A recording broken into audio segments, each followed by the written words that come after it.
A service of KIBMradio.com, the Internet's home for an all old-time radio.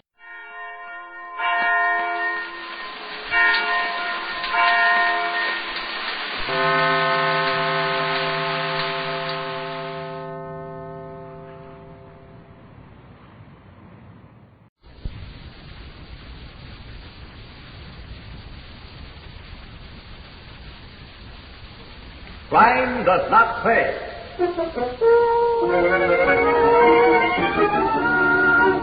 Not for me, Frankie, not for me.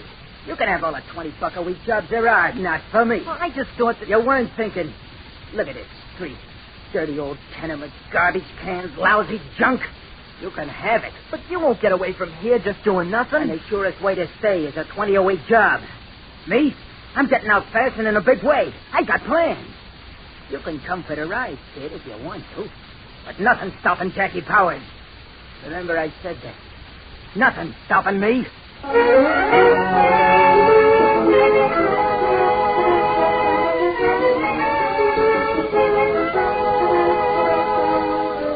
In the interest of good citizenship and law enforcement, we present Crime Does Not Pay, based on the famous Metro-Goldwyn-Mayer series of short subjects. In just a moment, you will hear The Kid with a Gun, featuring Donald Buca.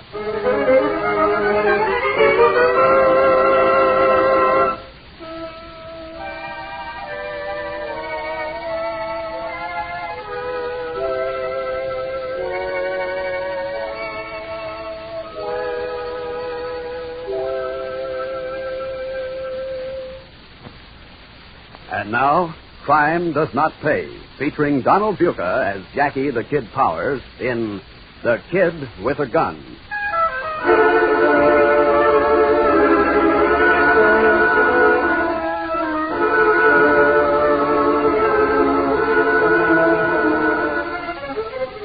Jackie Powers was born and grew up in a big city slum. He resented that. He resented the weary tenements, the grimy flats, the tired, beaten people, among them his own mother and father. And as he sat on the stone stoop of the building where he lived, his cap on the back of his head, a crumpled cigarette drooping from his lips, Jackie made up his mind. He invited his friend Frank along with him, partly to bolster his own courage, partly because he felt he needed a partner. And so it began, on a foggy, rainy night, perfect for the operation the kid had in mind. Frank, you say something. Nothing to say. Gee, I never thought stealing a car was so easy. Hey, take it easy, Jackie. It's wet out there. It's strictly the speed limit, Frank. Going to a job, that is. Think I want to get picked up for driving without a license? I never thought of that. You got to think of everything. Go through a red light, for instance. Prowl car stops you, flat-foot asks for the registration, boom, up you go. And a larceny rap for stealing the crate. You just went through a light, Jackie. Huh? Oh, yeah. Okay, so that's another $4 I owe the city. Let him try and collect. But you just said that... So I said. So okay. Forget it. You got those newspapers? Yeah. Here. And the brick? On the floor. Wrap the brick in the papers. I don't get it. You will. Do like I tell you. Now we're here. Now fast now. Right. All set? Yeah. Let's go. Hey, it's wet out here. So what? You want an umbrella? No, but my ma does. Does that keep you dry? Give me that brick. Now, dummy, you'll see why the newspapers. They bust the glass off it, and it falls inside the window. Catch? What's that? Boy, look at that box jacket. Yeah. Well, Ruthie looks swell in that. Here we go.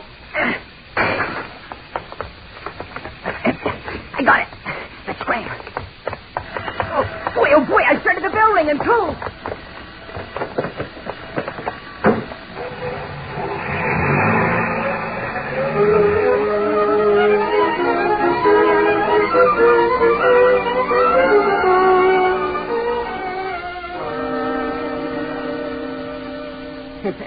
How do you like it, Ruthie?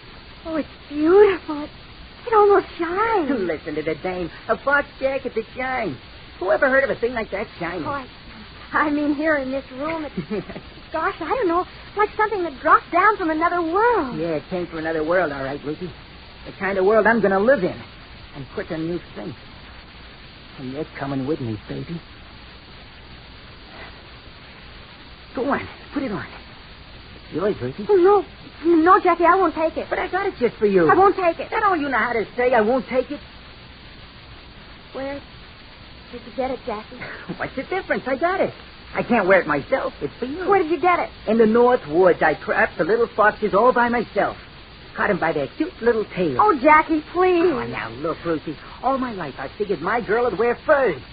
Not lousy rabbit skins, good furs. So here they are. What's the difference where I got them? You like them, don't you? Oh, it's beautiful. A girl dreams, too, Jackie. So, okay. Put them on. But I gotta know, how did you get it? I didn't make a killing in Wall Street. You can bet on that. Oh, tell me, Jackie. Ah, put it on. I want to see you in it. Then maybe I'll tell you. What? All right. Hey. Gee, the lining feels so smooth. Silk, I guess. No, it's satin. Oh, yeah. Yeah, sure, it's that. Hey, now turn around. Okay. Now walk. Slow like.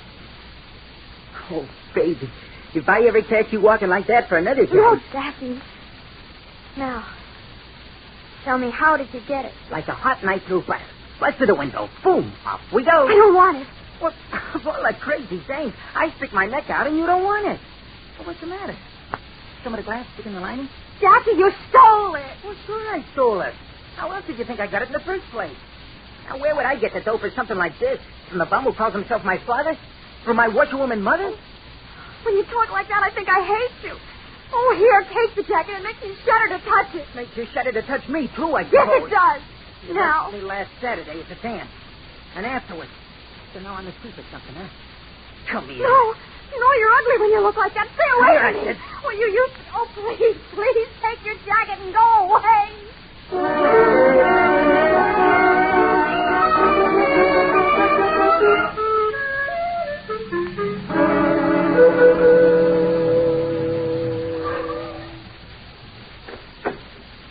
Okay, let's get at it. No burglar alarm. I cased the joint. I got the brick all wrapped up. Good. Which window? No window, dope. The door. We're going in here. And wait a minute. What? Wait for the less noise, the better. Now, start it. Come on. Now, will you? That's it. Maybe keep the suits over here. Hats in the front, right side. Watches and stuff left side. Shirts and ties in the back. How do you know? I cased the joint, I told you. No, thank you, sir. I'm just looking, I said. Just wants to know if I want to try on a suit. Where'd I get 65 smackers for a suit? Here. Want this one? Will it fit me? This rack is our side. I look. Okay? Yeah, sure. If you say so, Jackie. What am I doing? Dressing you, too? Come on. You got this up? Yeah, sure. Why don't you use the flashlight? Because I ain't advertising us being here. Hey, you want a hat? No, I never had one. Me neither. You ain't charged with hats right away. They'd start making with a question. Yeah. Okay. Let's grab some shirts and sprayers. Oh, what'd you take there? A couple of wristwatches. From now on, Jackie Powers runs on Swisola watch time. How many shirts you taking? It doesn't for me.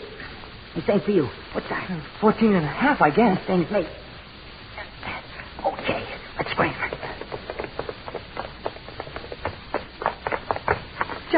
Jackie, the car. We took care of that, Sonny. Drop those suits quick. Yeah, sure. So I didn't do nothing, honest. I didn't do nothing. Stop you. Come back here. Stop or I'll fire. Jackie, stop. The cop's got a gun.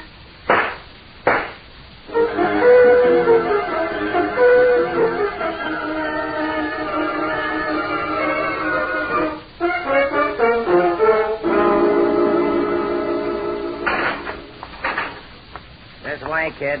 Snappy now. Oh, save it, Cheese. Oh, one of those, are you, Powers? So what? You'll find out. In this college? Right here. We handle your kind by the dozen. Older and tougher, too. Hey, you forgot something, Cheese. I ain't gonna be here no 4 years. No. But you'll be back. You all come back. In there, kitty. Oh, yes, Ask shove it. Blackie Davis to tell you a bedtime story. Blackie Davis?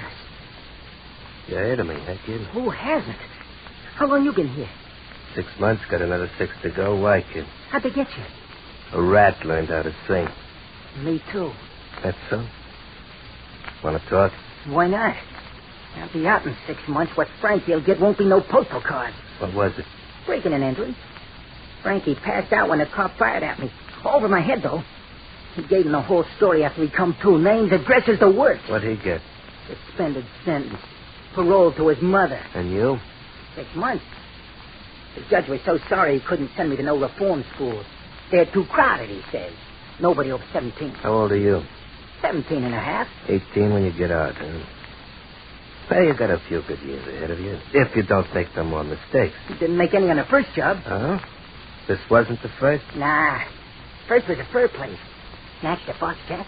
Oh? How? Brick wrapped up in a newspaper. Through the window. Yeah, that's how I started myself. No kidding. Yeah. Frankie in on that, too? Yeah, he told him that. They'll never find that jacket. I got it stashed good. It's something special. Here's for a dame. When I find it. And I will.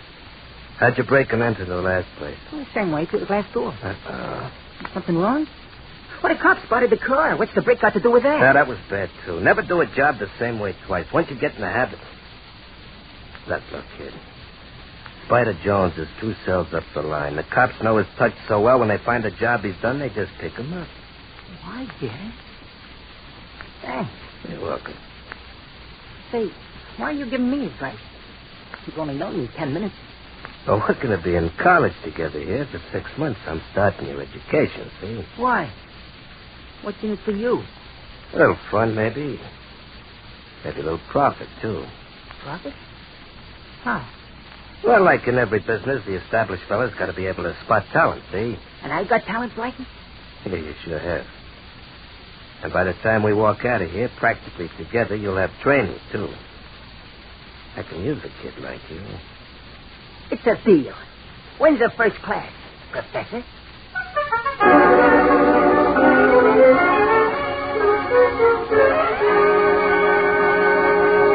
In just a moment, Crime Does Not Pay will continue with this story of The Kid with a Gun.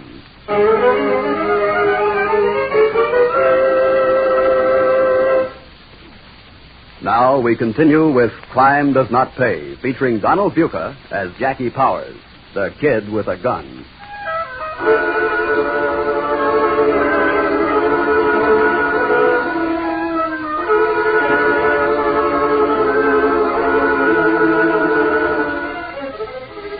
Yes, Jackie Powers went to college, and with an expert professor. The seeds which had been planted in Jackie's mind, in the environment in which he had been born, were well tended by Blackie Davis in that cell in the state prison. And they sprouted and bore fruit when Jackie came out of prison at the age of 18. By the time he was 21, he was Jackie the Kid, second only to Blackie Davis, fast with a knife and faster with a gun. And at long last, Jackie was living the life of which he had dreamed. Hey, Gladys, Yes, kid. I got something to show you. You got something to show me. Yep. Extra special. Take a look, beautiful. Hey, try it on. Hey, that's a honey. Geez, you don't make them like that anymore. Had it 4 years. Well, that was before you had your vacation. Uh-huh. I kept it kind of private. You like it? Well, who wouldn't? You? With that mink Blackie gave you? Oh, mink's all right. It's sort of a uniform these days. You're nobody without a mink. But foxes like that. Oh, I guess I'm just a chorus girl at heart, Jackie. No girl ever stayed in a chorus with a figure like yours, baby. With or without fans. Why, Mr. Powers, how you do go on. Yeah, that I love, huh? You want to try it? That's right. Well, I'd love to, darling. If you do, it'll mean something. Meaning what? You'll belong to me. More than to Blackie. Well, the kid grows up. I grew up a long time ago, baby. Aren't you cutting in where it might be dangerous? Blackie, Uh-huh. you're worth it, kid.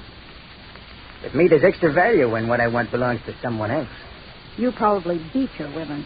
Up to now, no. I'll try on the foxes.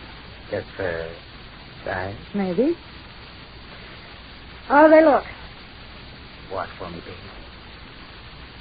They were made for you, beautiful. And you were made for them. Just for them? You know better than that. Easy, kid. You don't want to crush foxes like that. Right. Yeah, Jack? Who else? We're here. 3 of us. Take your skins, baby. Come on in. Okay, kid. Cut it out. Get in there. Take off your hat with the lady first. Let me go, Lynn. Hello, Frankie. Jack. You didn't want to come, kid. But he came. Yeah, they all do. Frankie, I've waited 3 years for this. Why don't you leave me alone? What'd I ever do to you? 6 months. That's all. Remember? I had to, Jackie. They had a rubber hose. You had to nothing. Oh, excuse me, Mr. Rain. This is Frankie, my one-time partner. Frankie, say hello to Gladys Terrain. Hi. Gladys Terrain. Yeah. Yeah, I told you I'd do all right, didn't I, Frankie? You know the name, I see. Who doesn't? Say hello. How do you do? Fine, thanks. And you? Jackie, what do you want me Shut for? up, will you? What do you want with him, kid? This character, ladies and gentlemen, couldn't keep his trap shut. Oh, one of those. Yeah. Yeah, one of those.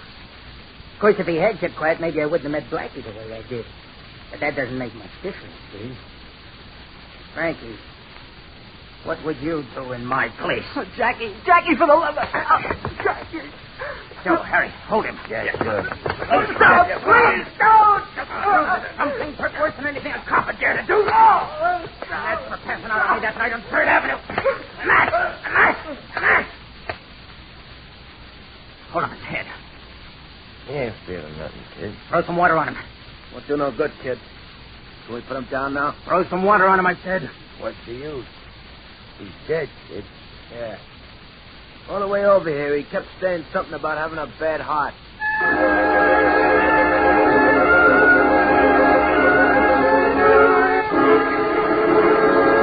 You're a fool. You haven't the brains of a louse. The kid didn't know he had a bad heart. Stay out of this, Gladys. Okay. I thought I told you to be careful. If you got to kill, do it away from your own place and mine. We got away with it, Blackie. Nobody will ever find a body. Joe and Harry lugged him out like he was drunk. Just dumb luck is all. Oh, that's fine. Now, shut up. How many times do you need to be told? I don't need to be told. Not anymore, I don't. Well, now you know everything, huh? I get along. Without me to wet nurse you, it lasts as long as ice in July. You bore me, Blackie. I got a trick or two. You know, Gladys, I think this brat needs a brief lesson. Of course, I probably shouldn't waste my time or dirty my hands, but for his own good. Stay away from me, Blackie. I'm warning you. Yeah. There'll be more where that comes from. Blackie, look out. He's got a knife. That kind of a trick. Jackie! Oh. That was one trick he didn't teach me. Nobody slapped me around. Somebody's screaming it. And if somebody did? All right, Jackie. Put away the heater. Not till I know where you stand. Well? With you, of course, with you. And Harry? Harry, do what I tell him. What about... Gladys? She's with me. Aren't you, baby? Yeah, naturally, kid, of course. She likes foxes, Joe. Big, fluffy foxes. What about Blackie? I got an idea about him, Joe. I understand the Flatfeet have been looking for him for some time. Let's make them a little present, eh? You and Harry drop him on the steps of City Hall sometime tonight. I'd like to join you, but me and my baby, we got a little celebrating to do.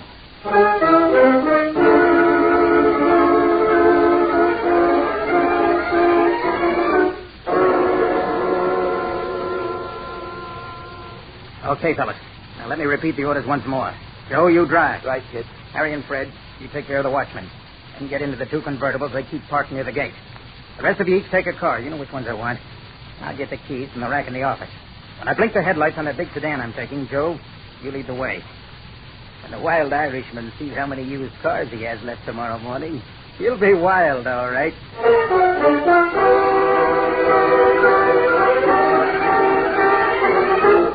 All right, Joe. 10 seconds. Right. First time a whole chain of jewelry stores is busted open in one night. And on the same second, each door. You ain't kidding. Ready? Heave it.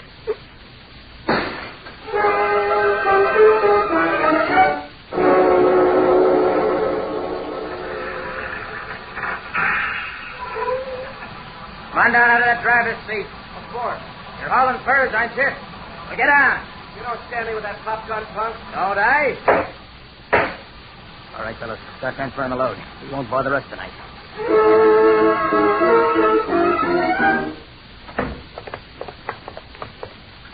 Okay, Alex. I'm taking over the club.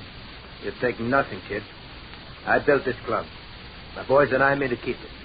Alex, I told you want to keep this club. You put Gladys up in lights. And pay me $1,000 a week. And I told you... Sorry, Alex. You asked for it.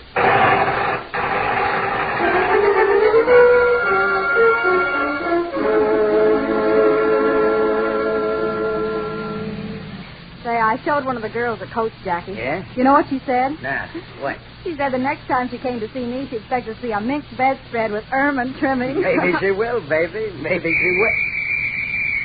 Now what? I think you passed a red light, kid. Along the curb, you. Like I always say, discretion is better than sticking your neck out. Yes, isn't it? What do you mean by that, Craig? Oh, nothing. Just something to say. Hey, where you going? My right leg is cramped. I'll stretch it while you take your ticket.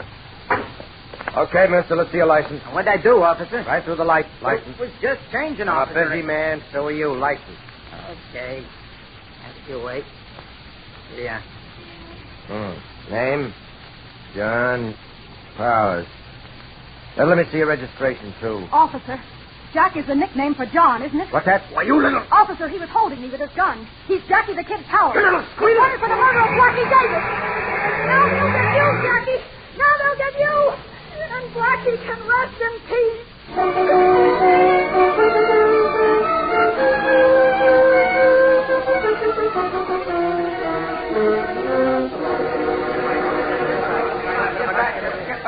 Keep those people back there. Back out of the line of fire. Yes, sir. All right, now, back.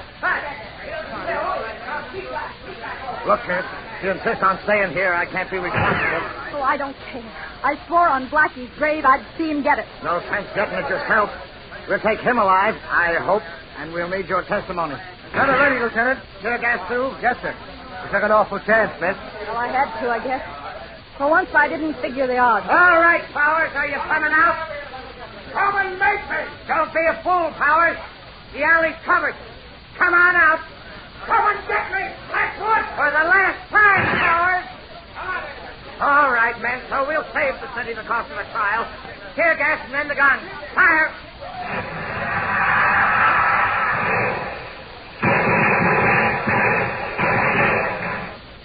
Had enough, Powers? All right, let's go in and get him.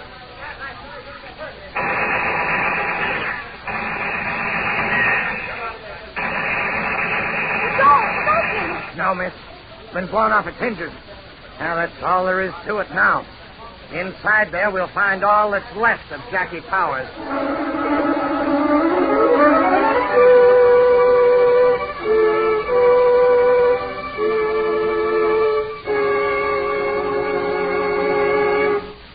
Crime does not pay.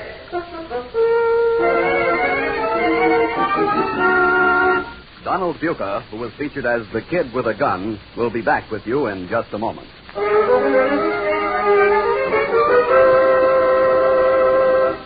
Now, here in person is Donald Buca. Almost every day I read in the newspapers, as you do, of some criminal who has been caught or convicted who had a background like Jackie. His story is one among thousands of crime and its penalties. Of crime that has its roots in social ills which we will one day cure. But that cure is the responsibility of all of us. And it deals with better living conditions, better education, more jobs, and all that sort of thing. It's very true that all men are born equal. But both good and bad citizens are made, not born.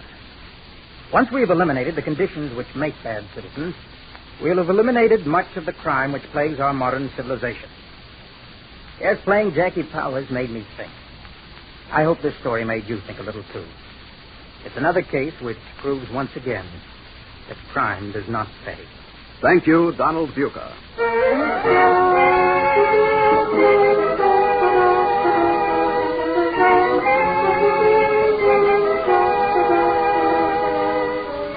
Crime Crime Does Not Pay is presented by arrangement with Metro-Goldwyn-Mayer, producers of the Technicolor picture, That Forsyte Woman, starring Errol Flynn, Greer Garson, Walter Pigeon, and Robert Young. The program was written by Ira Marion and directed by Mark B. Loeb. The music was composed and conducted by John Garth. Burton B. Turkis acted as technical advisor.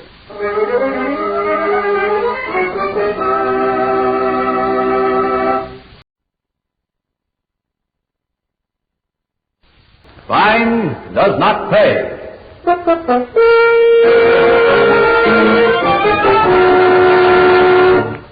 My advice to you, Mrs. Foster, is talk. Not me. Nobody makes me talk. You're going before the grand jury in 3 days. You'll have to talk. If you don't admit what we know you know, Mrs. Foster, you'll be indicted for perjury. So what? You think I care? Will you support me? Will your grand jury pass the hat or something? They'd rather look at my legs. They'd pay for that all right if I was still in show business. And get this, you great, big, legal hotshot. My husband is worth more to me dead than alive.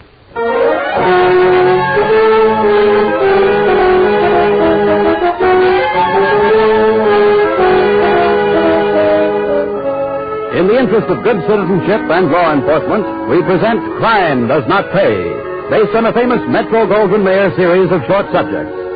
In just a moment, you will hear Triggerman's Moll, starring Nancy Kelly.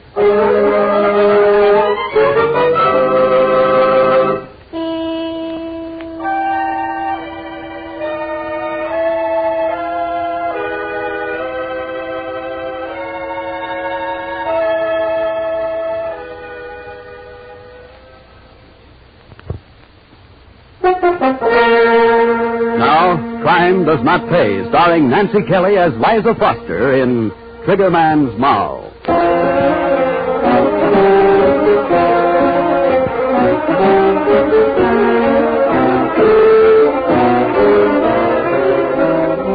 There's a big business in America called simply organized crime. Its tentacles spread into many parts of American life, and when one is cut off, others seem to grow in its place. This is the surface pattern. But beneath the surface, this kind of crime is as complex and highly organized as any huge legitimate corporation. There's a board of directors. There are contact men and salesmen. There are distributors and collectors. And when the collectors fail, there are agencies whose sole duty it is to bring the delinquent account to organized crime's own particular brand of bankruptcy. That's him, Tootsie, that's him. Croker, can't you whisper? Not since I took a slug in my windpipe.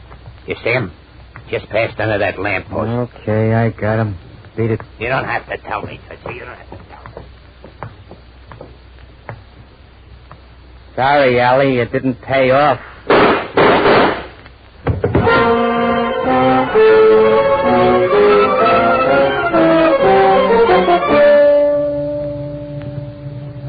They're about due. The car is gray. Spotlight on the driver's side. They'll take the corner pretty fast. Ready, Swifty? I'm in first. All I gotta do is let out the clutch. Watch it, Tootsie. It's them, Tootsie. Heard you the first time, Croker.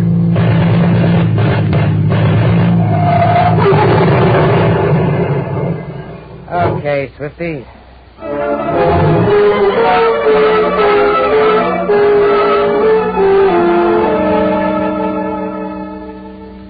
Hey, I'd like to hear the radio. More coffee, Charlie? Oh, thanks. No, Liza. Makes me nervous. Can't do my best work. Andy, dear? Yeah, a little. Bank killing last Be week. quiet. I want to hear this fellow. And the rapid succession of killings in recent weeks points to a rising crime wave in this city. Why hasn't the city administration done something? In the last case, the machine gunning of Casey Carter's automobile on Prince Street in broad daylight, only a miracle saved passers-by from injury and death. When will something be done? I thought he had something. Oh, do they ever? Just talk. Well, Tootsie, my boy. Why do you always call him Tootsie? His name is Andrew Foster. It's just a nickname, Liza. Like mine, the Bug. Oh, for heaven's sake. Do men ever grow up? Only when it's time to go to the office, darling, which is right now. Where's my briefcase, dear? No, on the hall table with your hat. Home early? Well, I don't know. Charlie, make him leave the office early tonight. I want to see that picture down the street. Liza, your word is our command. Mr. Foster, you are leaving early tonight. And thanks for the breakfast, Liza. Wish I were lucky enough to be married.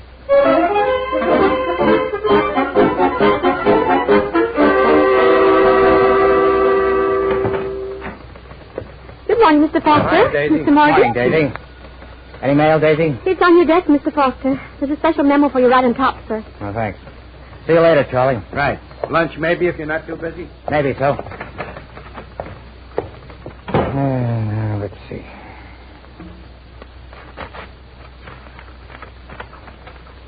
Well. Yes, Mr. Foster? Daisy, did you type this memo I have from Mr. Ennis? Yes, sir. About the matter you're to look into at 419 Oleander Place. Yeah, that's the one. Who's the commission agent on the deal? Mr. Croker Thompson, I believe, sir. Thank you, Daisy. Oh, Daisy, if my wife calls while I'm out, tell her I expect to be finished early so she can look for me around 4:30 this afternoon.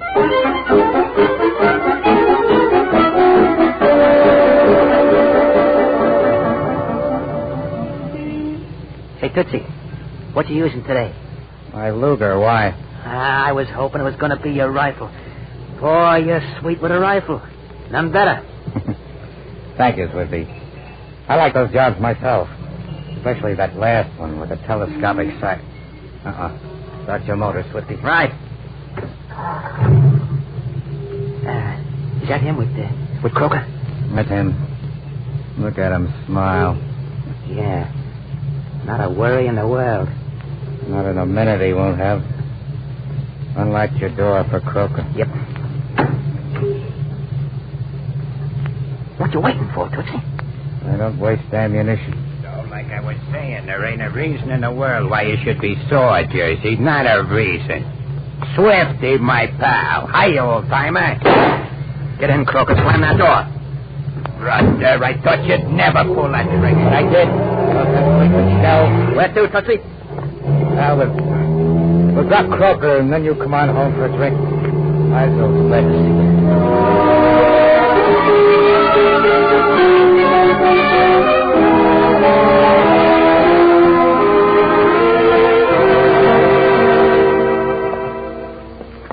This is us, Swifty. Third floor front. Oh, not a bad layout. Not bad at all. Beauty of it is there's a fire stair built into the house. 2 exits. Get it? Not gaudy, but neat. Is that you, Andy? Yes, dear. Swifty's with me. You don't have to warn me, darling. Charlie and Elaine are inside. Oh, that's nice. Hi, Miss Foster. Hello, Mr. Reynolds. I heard about Charlie's girl. She everything they say she is? You will see in a minute. Living room's this way. Now, that's what I told Andy's here and Mr. Reynolds. Oh, hey, Tootsie and Swifty. Sorry I missed lunch, fellow. Hello, Elaine. Poor working man. What do you keep, bankers hours? Just about. Oh, Elaine, this is Swifty Reynolds. Mr. Reynolds, Miss Carteret. Hello, Mr. Reynolds. How are you, Miss Carteret? Everything okay today downtown, Tootsie? Right as rain. How was the market? Not bad. I'd say bullish as far as we're concerned. Always is. Things always go well when men enjoy their work. I don't believe anybody enjoys work after a while. Well, maybe a change of scene would do you some good. I don't see what you two have to complain about. I see Charlie whenever he's free, but you two. Oh, gee whiz. Sometimes a man thinks of retiring, you know. Oh, you are tired, darling. Maybe it's because I just don't see an end anywhere. What do you mean, partner? Nothing, I guess. You must mean something. Yeah, something. Why don't you let him be? He's tired. I'm tired of a lot of things. Well, when things get routine, when it's too easy to do any kind of a job, you begin to get a sort of a conscience. Is that it? Conscience? Maybe so. Never quite thought of it like that before.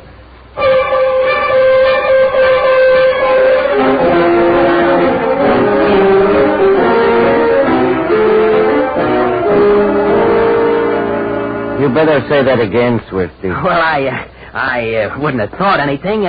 Only the day after he said that about a conscience, it took him 2 shots to complete a deal. And that ain't like Tootsie. No, it isn't. Maybe he doesn't like his work anymore. Could be. All right, Swifty, you can go. Charlie, the bug is outside. Tell him to wait a few minutes. Yes, sir, I'll tell. Well, Vic? He's a good man, Jonesy. Was a good man. You seem pretty sure. He's showing all the symptoms. After a while, none of them can take it. What about his wife? A smart babe. She don't have to know. And if she guesses, she'll keep her mouth shut. Besides, without a corpus delicti... All right. I'll get Charlie. Now, there's a good man. Come in, Charlie. Right. Well, Vic, Jonesy. Yeah. Soon? In cases like this, the sooner the better. I'm his best friend. You know the rules. Who else? Where? You pick it. Disposal? Call Daisy. Ask her for the disposal squad. All right. When? Tomorrow morning. After breakfast.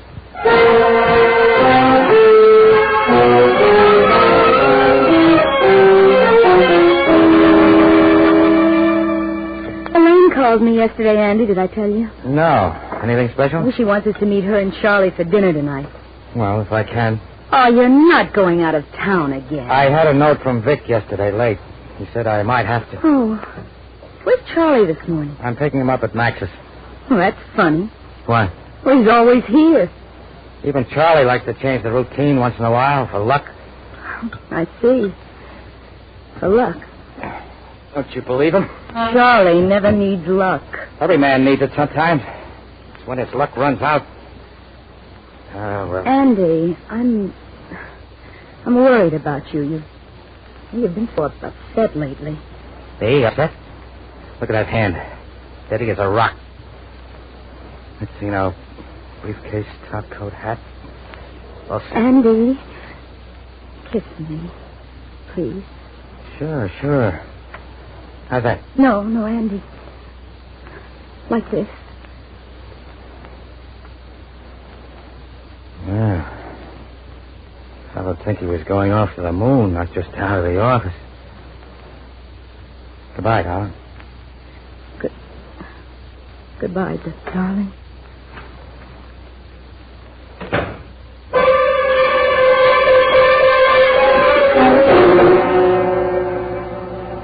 Hello, Tootsie. Oh, good morning, Charlie. Where's Max? Stepped out for a few minutes. Don't move, Tootsie. It'll be quicker that way. Too bad you had to get a conscience. Too bad. Charlie, I think...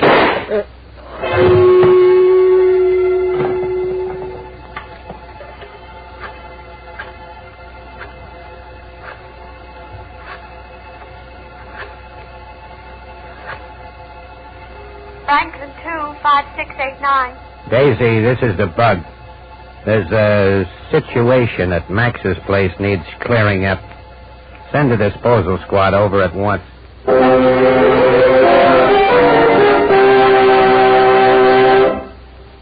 In just a moment, Crime Does Not Pay will continue with Triggerman's Moll.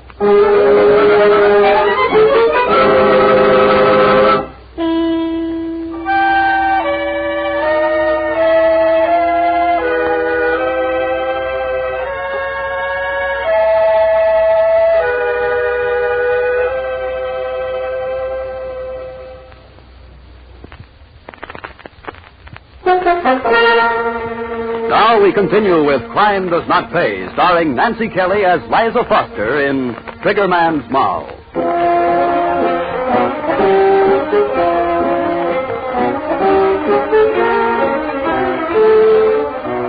Liza said goodbye to Tootsie that last morning without a second thought. When he failed to come home that night, she felt certain he'd been called away suddenly, and she'd hear from him in a day or so. A day went by, and another, and still another. Just silence. She ran into Charlie on the street the fourth day. Tootsie was unheard from.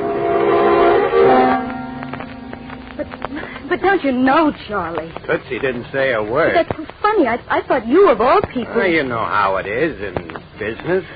Yes, I suppose I do. Take it easy, kid. Tootsie's probably someplace where he can't get in touch with anybody. That's all.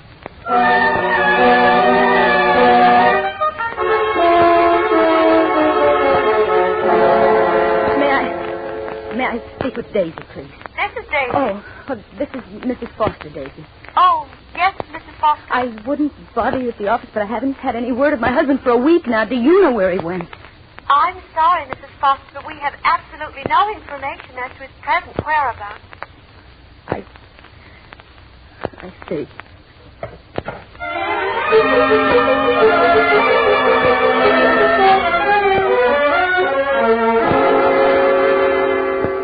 I'm awfully glad you came over, Elaine. It's dull here, alone. How's Charlie? Fresh and smooth as ever. You know, he hasn't been here in 2 weeks. Not since the morning before Tootsie went away. He's been pretty busy. You know, it's funny, in a way. For weeks, that man of yours dropped in here every morning to go downtown with Tootsie, and the first morning he doesn't show up is the day Tootsie goes away and doesn't come back. Aren't you adding 2 and 2 and getting 5, Liza? Maybe not. I'd like to see Charlie. Why don't you both come over some evening? We'll have some fun. Please the crowd, Liza, dear. Well, tell Charlie to bring a friend for me. I'm young, Elaine, and not too bad looking. I don't expect to spend my life just looking at these 4 walls, you know. Excuse me, dear. Of course, darling. Hello, Miss Foster. Swifty, won't you come in? Sorry, Miss Foster. No time just now. I have an envelope for you. Tootsie's okay. You'll hear from her. But Swifty... So long, Miss Foster. I'll be seeing you. Goodbye, Swifty. An envelope. Well, you won't learn anything from the outside of it. Oh, no, I suppose not.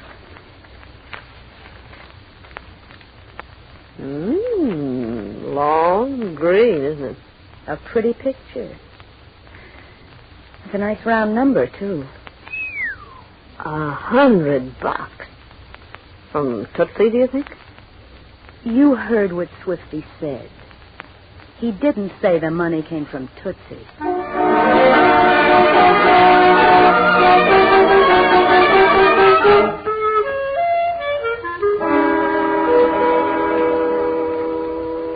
Told Charlie, a toad. Let's see now. I got it. To the guy who gave his wife the happiest 2 years of her life by staying away from her. Yeah, Tootsie. $10,000. 10 G's. That's 10 grand. Hey, what's with you, honey? Money in the bank? I'm figuring 100 weeks at 100 a week, 10,000 smackers. Any man worth that. Hey, what started this? My insurance policy. Every week I get $100 from Tootsie. Hey, you know I almost forgot about that? Not bad, though, is it? All you gotta do is sit here quietly. It's worth 5 G's every year. Tootsie was a good provider, but never that good. Well, Swifty isn't pretty, but I sure enjoy seeing Liza, shut him. up. What's that racket out there? Liza, put our glasses away. Drop the ashtrays quickly. You've been here alone. Grab your hat, Elaine. Elaine, you mink. You don't want the cops to get that, do you? You know the way, Charlie. Tootsie's Fire Tower, the second exit? You bet. Come on, Elaine. You see, I never went through right before. Just a minute. Stop the stalling, sister, and open up. This is police, and we've got a warrant.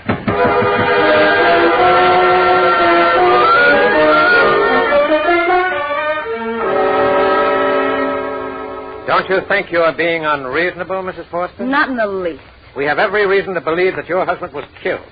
And according to the rules, by the man who was his best friend. But you insist he's merely disappeared. And that's all you know, too. Volterra, bring in your friend. Yes, sir. I wouldn't be too sure about our not hooking you up to this operation, Mrs. Foster. In here, you. All right. Take it easy, will you? Well, Mrs. Foster? I never saw this man in my life before. Did you hear that, Swift? Yeah, I heard. She's lying. Every week for 2 solid years, I brought her the insurance. $100 a week. 50 from Vic Ennis, 50 from Jonesy Johnson. 10 grand she's had, I told you. You're a liar. You heard her, Swifty? Yeah, I hear. She's lying. I'm telling you the truth. You gotta believe me. I believe you, but without corroboration, a jury won't. Oh, I get it. That's why I'm here. Exactly, Mrs. Foster. Well, of course, I'm not familiar with such things, but isn't there a code that governs these matters, and doesn't that code provide definite penalties for informers?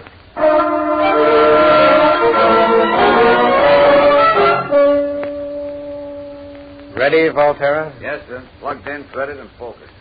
Now then, Mrs. Foster. Oh, it's so nice of you to provide movies, Mr. District Attorney, and right in your own office, too. A feature picture? Yes, featuring you. All right, Sergeant. Yes, sir. I want you to watch these pictures carefully, Mrs. Forster.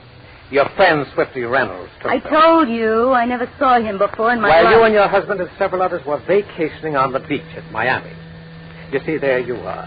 You're charming in a bathing suit, Mrs. Forster. That is not me. Just somebody you'd like a jury to think is. There's your husband. And there's a close-up of Vic Ennis lighting your cigarette. And, of course, you recognized Charlie and I never went to Miami. Never. You seem to be having a fine time in Miami in those movies, Mrs. Forster. I never saw any of those people, any of them. Do you get it? All right, Sergeant. Yes? Well, all right, go to it. Sergeant, take this Jane back to her room. The boys have located Charlie and his Moll over at a place called Max's. Let's go.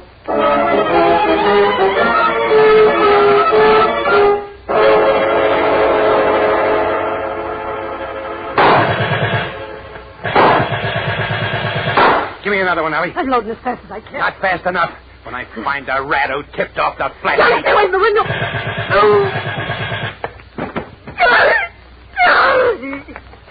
I killed them. I'll kill them. I hurt you, Charlie. I hurt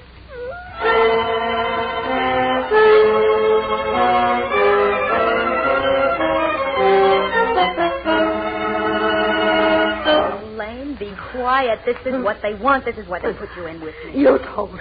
You squealed on Charlie. They shot him in the belly. Shut up, you idiot. It was Swifty Reynolds. I'll kill you. And you get my hands on you, I'll kill you. Stay away from me now. Stay away from me. Dying with a bullet in his guts, and you did it. You did it because you know he did what... Elaine, let go. You walk out with my bare hands. Let go my hand. All right. And for 2 years, I kept my mouth shut. My men bleeded 2 years, and I never bleeded once. But you dirty blonde, you have the gall. All right, break it up, both of you. That's enough. You were there. You killed my Charlie. Come along, Mrs. Foster. The DA wants you.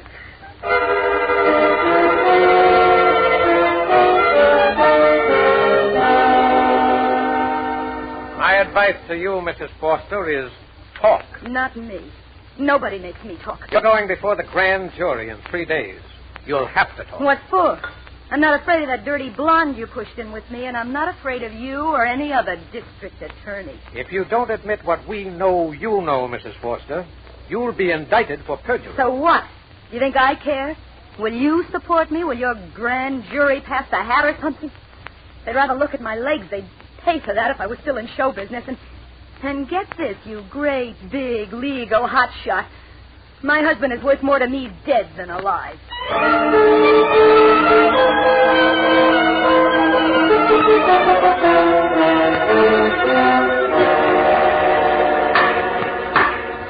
Eliza Foster, it is my duty as the judge in this court to sentence you for the crime of perjury of which you have been duly convicted. I am limited in this duty by what the penal code of this state provides.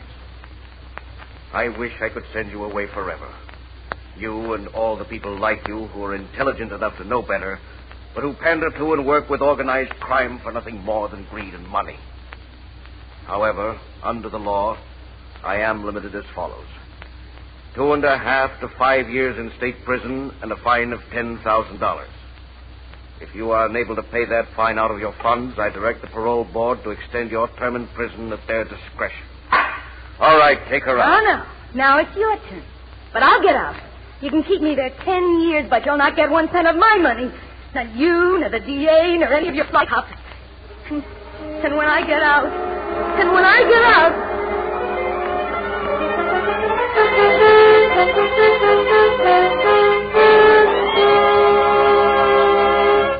Crime does not pay.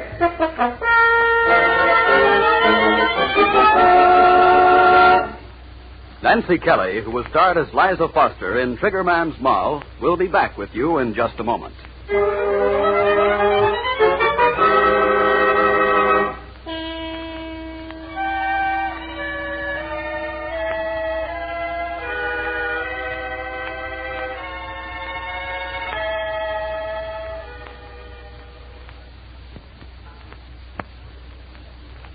Now, here in person is Nancy Kelly. Liza Foster seems like a strange and fictitious character, I know, but Even so, she's a little frightening. And when you realize that such a person really lives, a woman who refused to identify the man who murdered her husband, it all becomes even more frightening. The counterparts of Liza, of Tootsie, of Charlie were real people. The kind of real people who live on and on through highly organized crime. But it must be remembered that organized crime obtains its foothold in any community largely through the indifference of decent citizens. And what costly indifference. Yes, costly in money and safety and even in the lives of people like you and like me. Believe me, there's much that you as good citizens can do to head off organized crime, to prevent people like these from riding roughshod through our community. It's a warning to decent citizens as well as to potential criminals when we tell you that crime does not pay. Thank you, Nancy Kelly. Crime Does Not Pay is written by Ira Marion and directed by Mark C. Loeb, with music composed and conducted by John Gart. Technical advisor is Burton B. Curtis. The events, characters, and names used in the story you've just heard are fictitious. Any similarity is purely coincidental.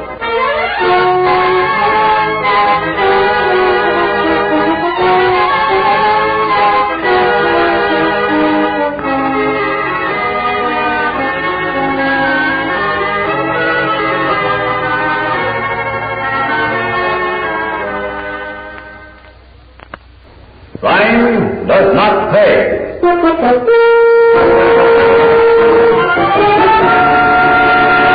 But, Kit, I can't understand it. A man with your talents, your brilliance, to do the things you've done. I don't expect you to understand. Perhaps the usual and honest ways of making money are too dull for me and too slow. Making money? Kit, don't you realize you've been stealing? You know my motto by now. Never give a sucker an even break, because if you don't take him, somebody else will.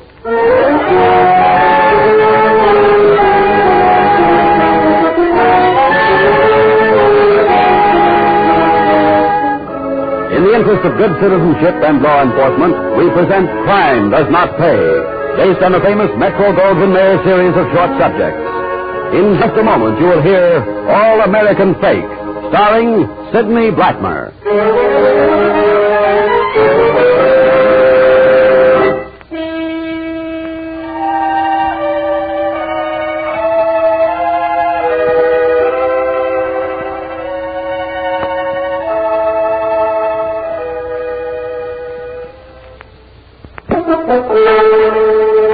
And now, Crime Does Not Pay, starring Sidney Blackmer as Taylor Dunn, alias Kit Marlowe, in All American Fake.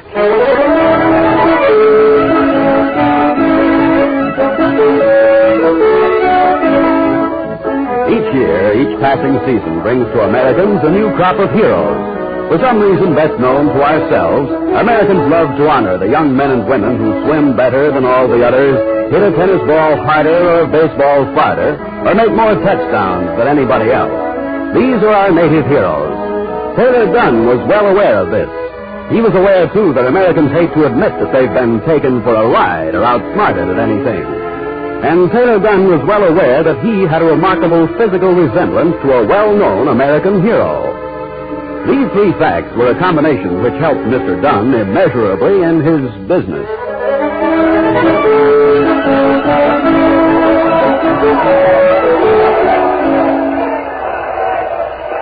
Boy, oh boy, a real Garrison finish. How many seconds left to play? 50, the announcer said. But I'll never understand why they take time out of a moment like this. Yeah. Seems to me with second down and goal to go, a team would keep hammering until they put the ball over. It's quite simple, Ragged old man. This is the point where the quarterback wants help from the coach. So they call a timeout, and a substitute comes in with instructions. That sure builds up my blood pressure. What a spot for a coach. Field goal is easy. Just high the score.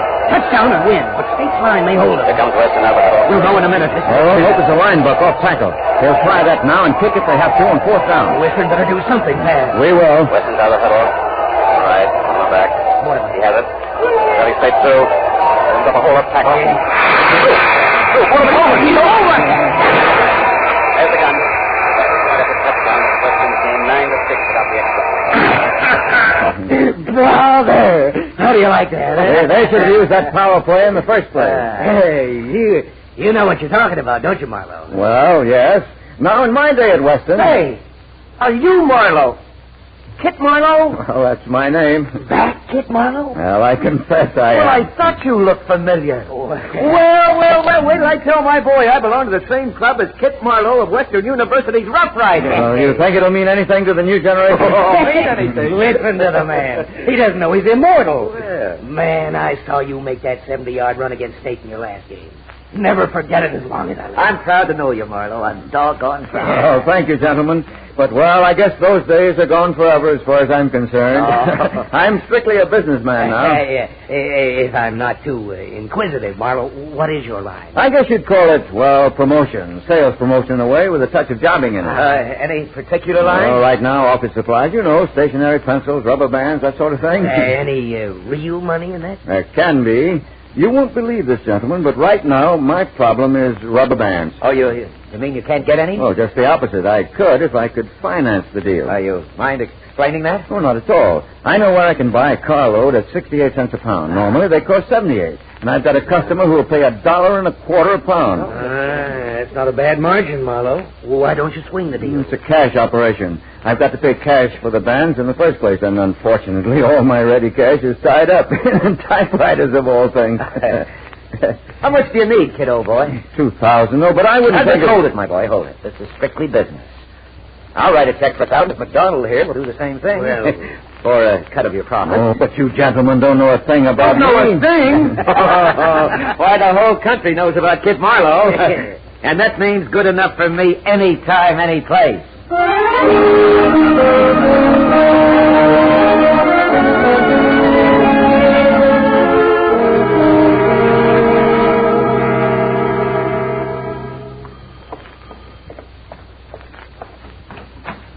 Yes? I beg your pardon. Is this the Marlowe apartment? Mr. Kit Marlowe? Yes. I'm Mrs. Marlowe. My name is Davis. Leon Davis? Yes, Mr. Davis? Is your husband at home? Not right now, I'm afraid. Oh, I see. Can I help you? Well, that is, no, I don't think so. It's about a business deal. I guess only Mr. Marlowe. I think you'd better come in and sit down, Mr. Davis. Oh, yes. Thank you. Thank you very much. Well, nice place you have here, Mrs. Marlowe. Thank you. Now then, Mr. Davis. Well, I invested $275 in Mr. Marlowe's stationery business. Something about buying and selling rubber bands. Rubber bands? Yes. Are you sure you have the right Marlowe? Well, he is Kit Marlowe, the former football player, isn't he? Yes, he is. Oh, then he's the right Marlowe. I remembered him distinctly from his pictures in the papers. I saw him several times, and when he told me he needed cash for a quick turnover, I let him have what I had, with the understanding that I'd get back $350 in 1 week. And now, Mr. Davis? Well, it's been over a month, Mrs. Marlowe, and I haven't seen your husband since. I need that money, Mrs. Marlowe. You see, it's my wife. She's sick. I thought the extra 75 would help. I can't wait any longer. I've got to have my money. Look, Mr. Davis, if you go to his office and ask him there... I tried to do that, Mrs. Marlowe, but there isn't any Marlowe in the whole building at the address he gave me. And nobody ever heard of him ever being there.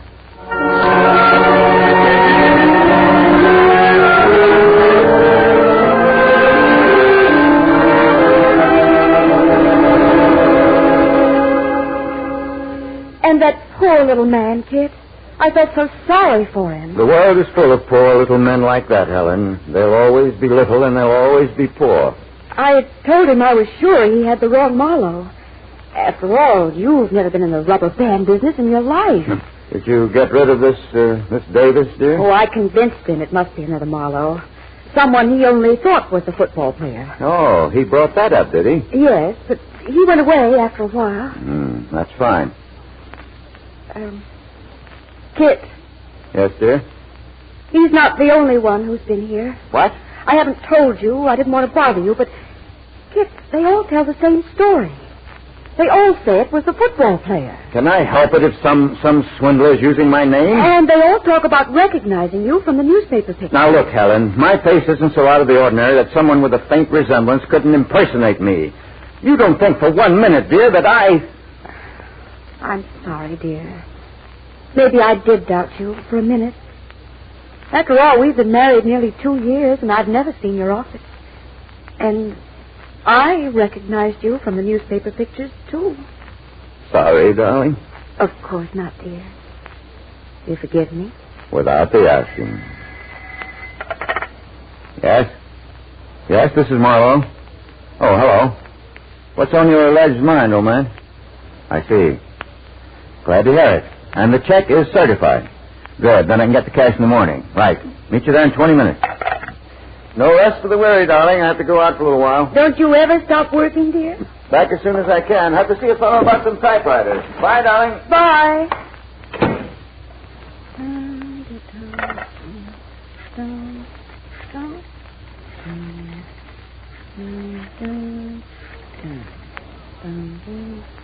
Oh, hello, Martha.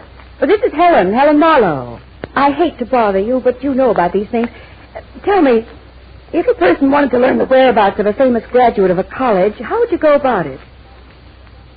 You write to the Alumni Association? I see. Well, thank you, Martha. No one special. I'm just interested in learning the whereabouts of a football player I had a crush on a long time ago.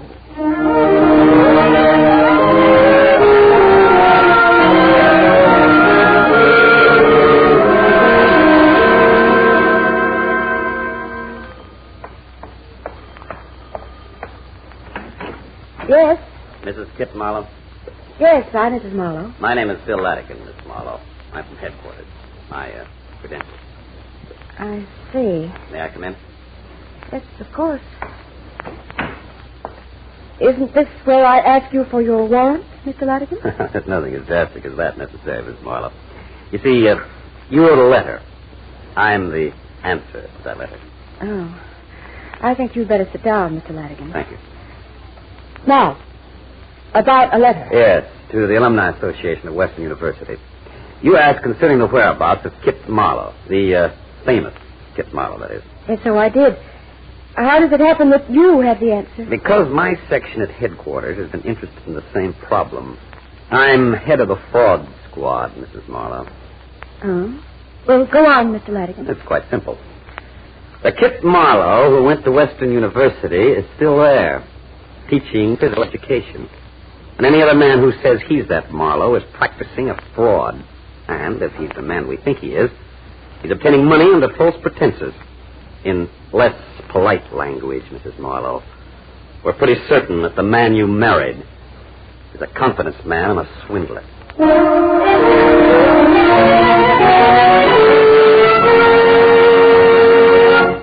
In just a moment, Crime Does Not Pay will continue with All American Fake.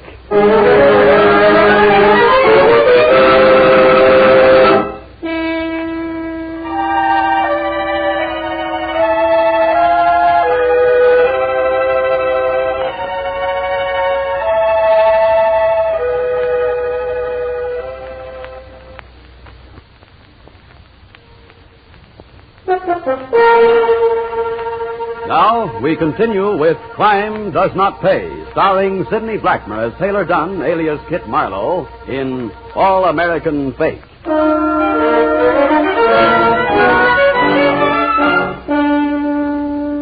When Helen Marlowe recovered from the first shock of learning that her husband was literally not the man she thought he was, she took the only action which seemed possible to her. She faced her husband in their living room and stated flatly, Kit, we're through. I think you're being foolish, Helen. We've had a good life together. I believe we loved each other. Aren't you being just a trifle too squeamish?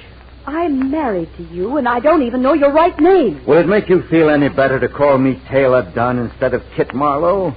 Our marriage is perfectly legal in any case, you know. Thank you for keeping me an honest woman. Legally, at any rate. You're very welcome. You seem to think you've been clever, not criminal. I don't consider it criminal. It isn't any worse than taking the sheep in the stock market, is it? People go into the market at their own risk. People go into any deal at their own risk. That's my way of looking at it. Then you won't give back the money. Why should I? Will you give me back my good name and my pride? If you insist, my dear. Of course, I'll always have a soft spot for you, no matter what I'm doing or where I may be. Thank you again. Will you be getting out of town now? On account of your friend, Detective Lieutenant Ladigan? I doubt it. There's not a thing Ladigan can do about me until someone signs a complaint. And no sucker wants to tell the world that he is one.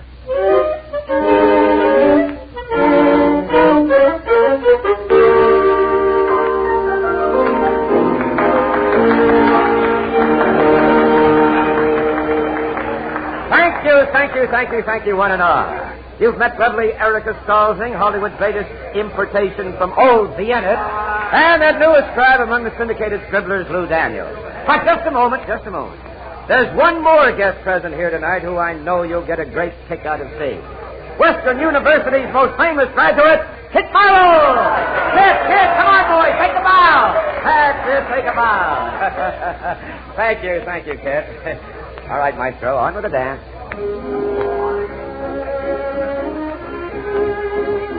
Marlowe, I don't think we've ever met.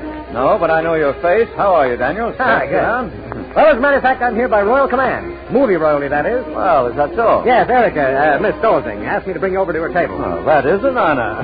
Lead the way. Good. Come on along. Excuse me. Pardon me.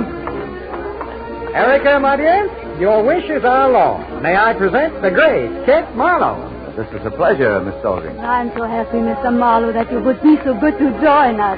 My escort, Mr. Lefford. Well, how do you do, sir? How do you do? Please to sit down. Yes, sit down. There's so much I want to ask you. Oh, thank you. Ask away, Miss Stolzing. Folks, pardon me for barging in like this, but I've just got to say hello to Kit there. To me, Lieutenant? Well, Kit, don't you remember me? That Navy game when you knocked me cold. Me, Bugsy Johnson.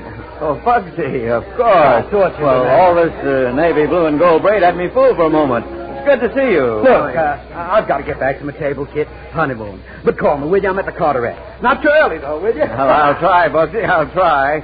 A great football player in his day, that fellow. And you, how you say, knocked him cold, Mr. Marlowe? Well, he hit the ground hard, too hard. All in fun, though. Oh, I think, Mr. Marlowe, to you a lot of things are fun. Knowing you is fun, Miss Stolzing. Oh, that's wonderful. No one has said that to me before. Oscar, we will see more of this wonderful man, much more. Lou, darling, you are so sweet to bring him to me. Anytime at all, darling, anytime at all. Just point the fellow out and you shall have him on toast from your Uncle Lou Daniels.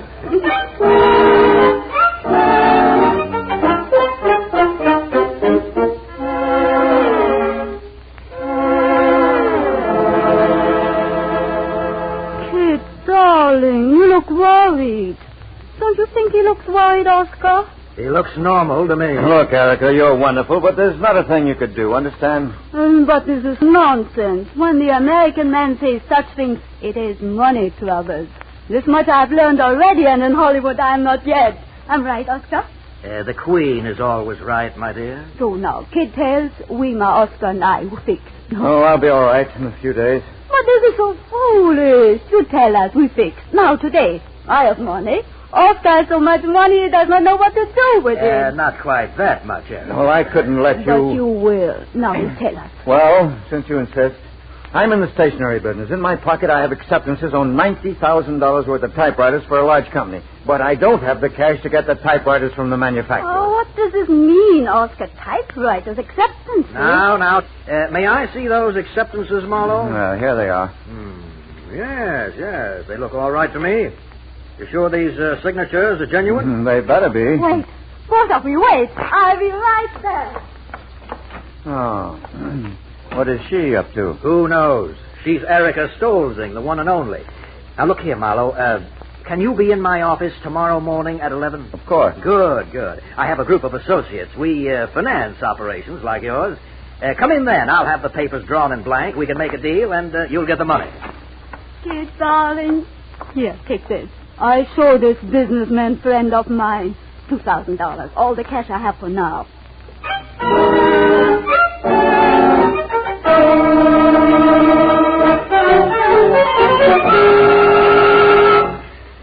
This is Steve.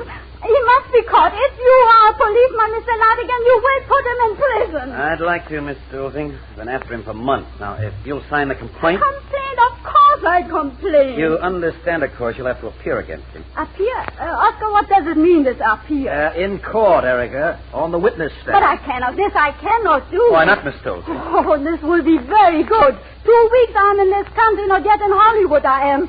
Now I'm taken in by this petty thief. Petty? $60,000 besides your own $2,000? Neither one of you will sign the complaint. Wait a minute. Hold on, Latigan. Not quite that fast. $60,000 is big money. Now, is there any way I could avoid, the appearance in court? Well, if we persuaded him to plead guilty, you might avoid the worst of the publicity. All right, Latigan. I'll go along with you myself. I think our Mr. Marlowe, or whatever his name is, needs a lesson.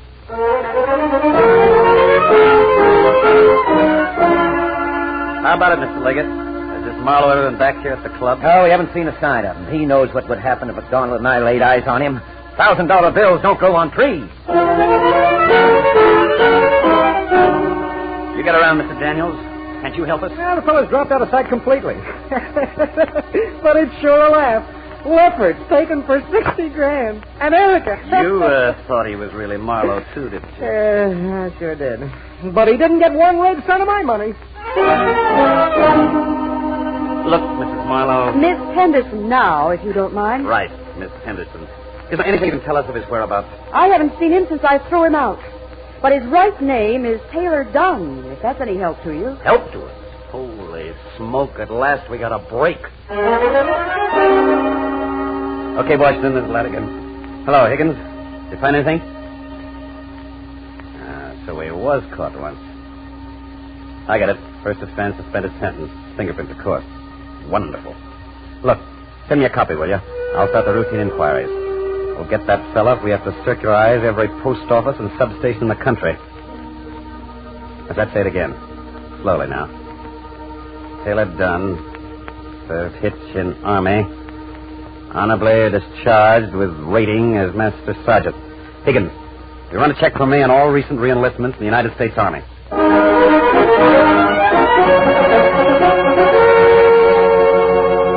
This'll be a pleasure, Captain. A real pleasure. I know how you feel, Latigan. This must have been a merry chase.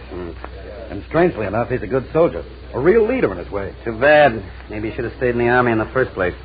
Well, it's almost 4 o'clock. Will you push your men, Captain? I'd hate to lose Mr. Dunn Marlowe now. Right. All right. Detail, fall in. This is the operation, men. Sergeant Dunn will report here from the pistol range very shortly. He'll be carrying his sidearm. We want no trouble, but we'll take no chances. You've each been issued 10 rounds. If he resists arrest, fire over his head. Then let him have it, but try to avoid a vital area. Is that clear? And don't fire unless I give the word. Very well, then. Martin, outside the window just back of my desk. White, your position is across the road facing the front door. You'll find plenty of cover over there. Siegel, there's plenty of room behind the filing cabinet. Carter, take your post in my private office. Leave the door open a little so you can hear and see. All right, men, on the level. You take no chances, do you? You'll have a 45 with them. They make a nasty hole in a man. Hello, here's our pigeon. Sergeant Dunn reporting, sir. I was told on the pistol range you wanted me, sir. I don't, but Lieutenant Latigan does. Lieutenant? Yes, Dunn, alias Kit Marlowe. Lieutenant, Metropolitan Police. I'm afraid I don't understand, Lieutenant. I've done nothing. You can save that not guilty plea for your arraignment. You're charged with fraud, impersonation, and taking money under false pretenses. You're under arrest. I don't think you can do this, Lieutenant. I'm in the Army. We know you're expected to find cover in the great anonymity of the Army. But the Army doesn't want your kind loose any more than civilians do. You've been released to us in my custody. Ready? Captain, don't let him do this. You'll make me use my gun. Martin, Siegel, Carter, show yourself. And the door is covered from across the road, Dunn. Good tactics, Captain. My compliments. Look out, Latigan! Don't touch that pistol! Dunn! Sorry, Dunn. Learned my judo in the Marines. Thanks for everything, Captain. I think I'll come quietly now.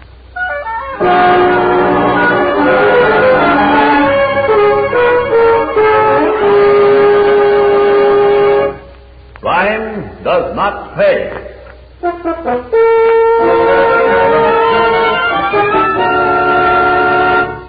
Sidney Blackmer, who was starred as Taylor Dunn, alias Kit Marlowe, in All American Fake, will be back with you in just a moment.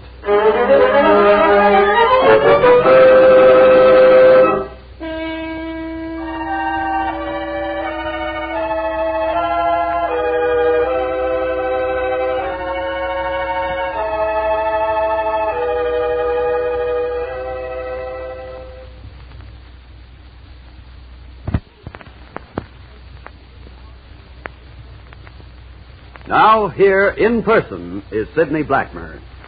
I'm sure you'll be interested to learn that Taylor Dunn did plead guilty and received a sentence of 2 to 5 years in prison. And I think, too, that you had the same feeling listening to his story as I had in playing it, a feeling that this man was not basically bad, that he was misdirected somewhere along the line, and then aided and abetted by two things which are so common in our American life, the adulation of heroes and the eagerness of so many to turn a quick profit without too much worry about the exact methods. This is the kind of public carelessness, the kind of indifference in thinking and in citizenship, which are so fundamental in the growth of so much crime. Believe me, protection against crime begins not in the police station, but in our thinking. The basic responsibility for law enforcement lies not with the policeman on his beat, but with you and me in our everyday lives. Crime does not pay. Thank you, Sidney Blackmer. Crime Does Not Pay is written by Ira Marion and directed by Mark D. Lowe, with music composed and conducted by John Gart. Technical advisor is Burton B. Turtis. The events, characters, and names used in the story you've just heard are fictitious. Any similarity is purely coincidental.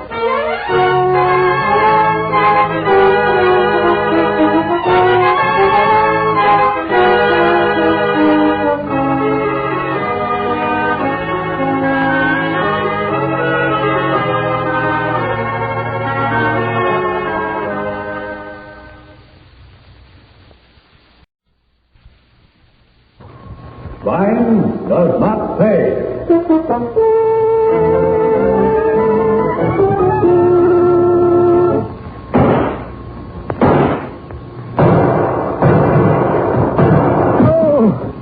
All right, Williams, we're coming in. Well, come on in, blast you. I can't stop you now. You broke my arm, that's what. Foreman Williams, you're under arrest. Charged with forgery, resisting officers of the law, and murder. Oh, murder, is it?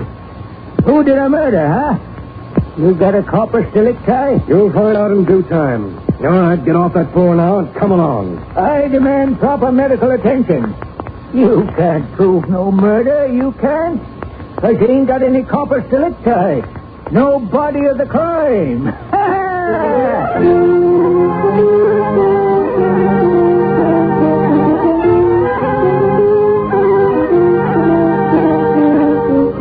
In the interest of good citizenship and law enforcement, we present Crime Does Not Pay, based on the famous Metro-Goldwyn-Mayer series of short subjects.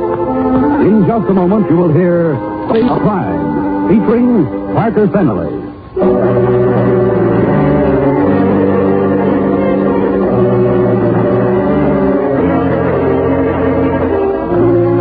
There's little doubt that one of the major motives, if not the major motive back of crime, is greed.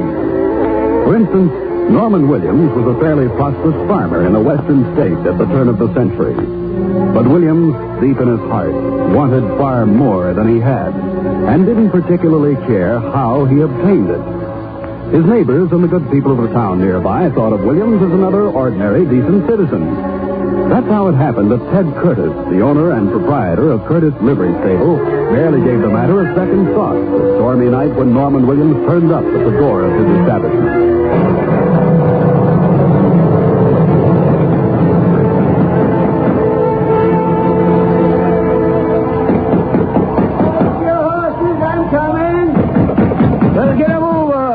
Men could drown out here. All right. What's on your mind? Norman Williams. What you doing out on a night like this? No time for talk, Curtis. My horse took it into his fool head to bolt on account of the thunder. Will you rent me a rig? You ought to be putting up at the hotel. Will you lend me a rig? I'm getting home tonight, storm or no storm. Oh, all right, take it easy. No cause for temper. But inside, you can have the buckboard. That's good enough for a night like this. Give me a hand while I harness up for you.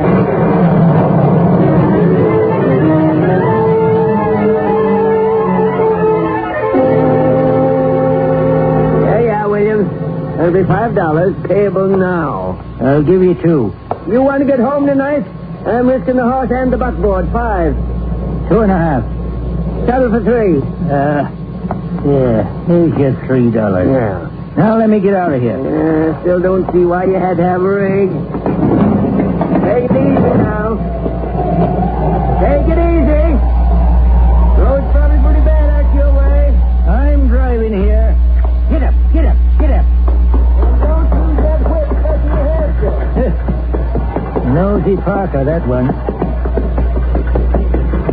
Oh, there. Oh, put up. All right, ladies. Climb aboard, and here we go. Thank you so much, Mr. Williams. Why, think nothing of it, ladies. You've gone to a deal of trouble for us. Wasn't necessary, really. Williams, you didn't say you had somebody out there with you? All set, ladies. Get up, get up, get on. Who is that, Mr. Williams?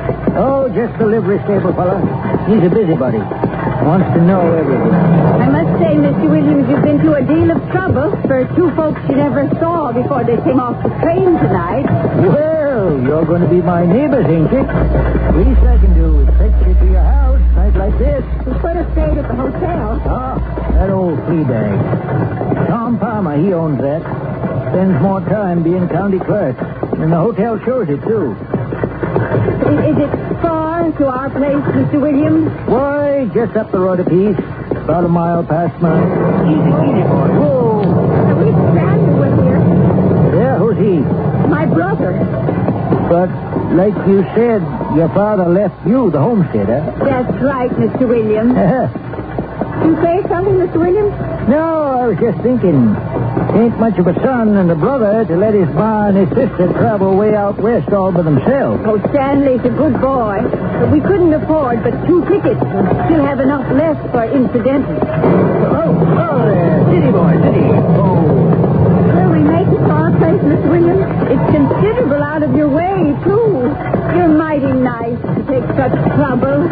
Why, matter of fact, ladies, if you wouldn't mind my hospitality, I'd be glad to put you up at my place tonight and take you over to yours in the morning. Oh, that'd be just more trouble. Or, yes, Ma. Well, Alma's probably right, Mr. Williams. We'll be happy to accept your offer.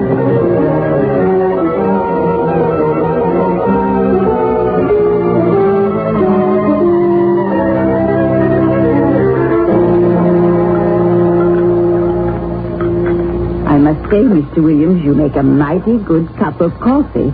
Thank you, ma'am. You've got a nice place here, Miss Williams. Well, all you've seen of it, Miss Johnson, is the kitchen.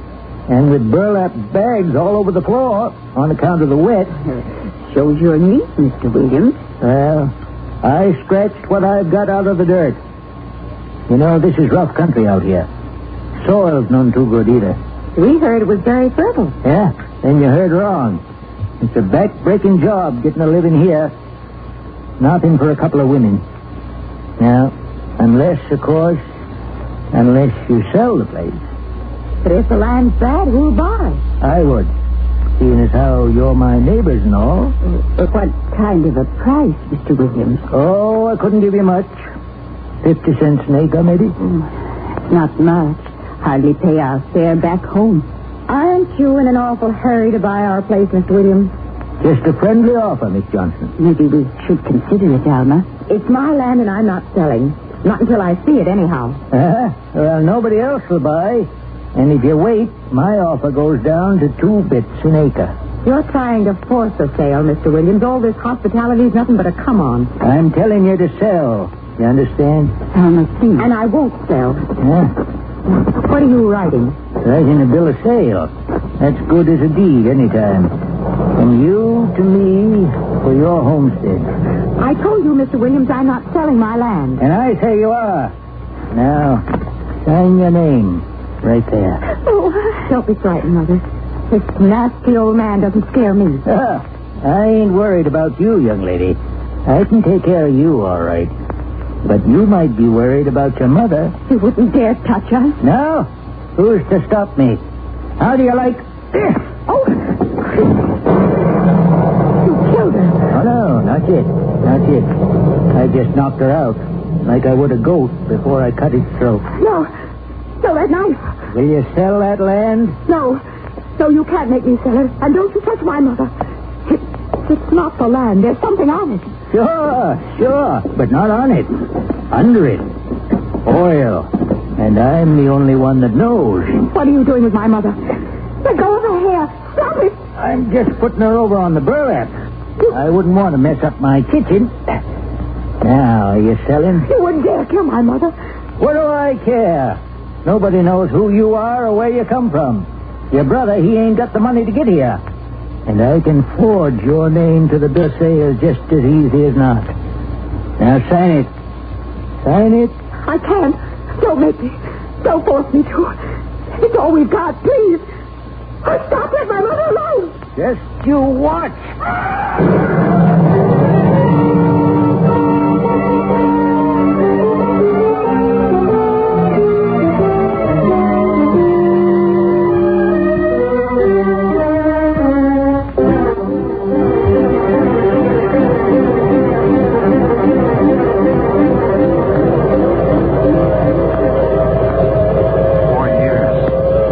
4 years.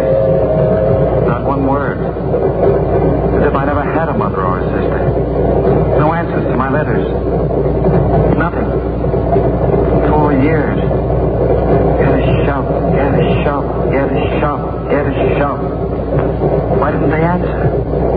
What's happened? Did Alma marry? Did my mother marry again? Are they in trouble? 4 years. Long time. Long time. Get a shovel, get a shovel. Wake up. Wake up. Come on, wake up. What's that? Get a shovel, get a shovel. You are a sound sleeper, son. Oh, you. Are we almost there, conductor? I never saw anybody sleep like you do in these hard seats. Hey, what's all this about a shovel? I don't know. I've been dreaming. Goes kind of like the wheels, doesn't it? Get a shovel, get a shovel. Honey, how much more time, son? 3-4 minutes, we'll be in. Better get your bag out the platform. This is just a flag stop, you know, and he's blowing for the crossing now. Come along, son. Beats me why anybody wants to come to this thing down in the first place.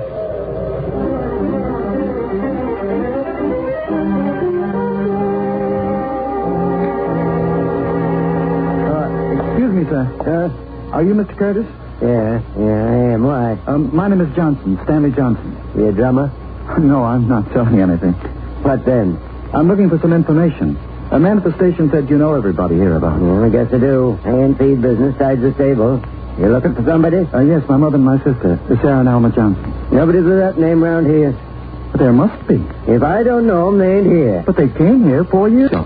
My father left them some land. Around here, you say? Yes. I bought their train tickets myself. What land? I believe it was called the Swenson Homestead. Norton Williams has that land. Filed a deed on it 4 years ago. 4 years ago? Yeah, there was oil on it. Petered out after a while, but Williams turned himself a nice penny while it lasted. 4 years ago? Mr. Curtis, you're sure there never were any women named Johnson out here? Huh? My mother was a small woman. Gray hair, blue eyes. But my sister was tall and very strong. Say, now wait a minute. Then you did know them? They're not so fast, son, but I do recollect one night they had a bad storm. Seems like more than 4 years ago, though. Go on, Mr. Curtis, go on. Well, Norm Williams got me out of bed, said his horse bolted. I had my buckboard. I remember he must have wanted it bad. He paid $3. Oh, job went weighs more than $1.50. He drove out in a hurry. I remember now. I saw him the light of my lantern and the lightning, and he picked up 2 women who were waiting in the road for him. Were they named Johnson? Well, I don't know. I never saw him again. One was short, another was tall. I guess I remember because I thought at the time it was kind of funny, him paying all that money and letting the women stand out there in the rain. Mr. Curtis, would you rent me a rig and give me directions to the old Swenson homestead? I'll drive you out there myself and charge you only $2. It's a deal. And could we take along a shovel? Sure. What for? Just a hunch. Something I thought of on the train.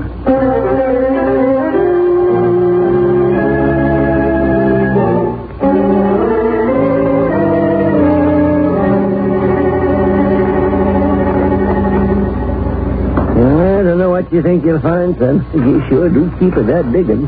How far down do you think you are? Maybe 4 feet. Hey, look at this. There ain't nothing but an old burlap bag. Yeah, I know. But look at it. Huh? Looks like somebody's been butchering a cow. So you think it's blood, too? For sure. Beef blood. Are these animal hairs, Mr. Curtis? Well, sure must have been a gray-haired cow with long hair, Mr. Johnson. Hey, you! What are you doing on my land? Don't tell him my name. Curtis!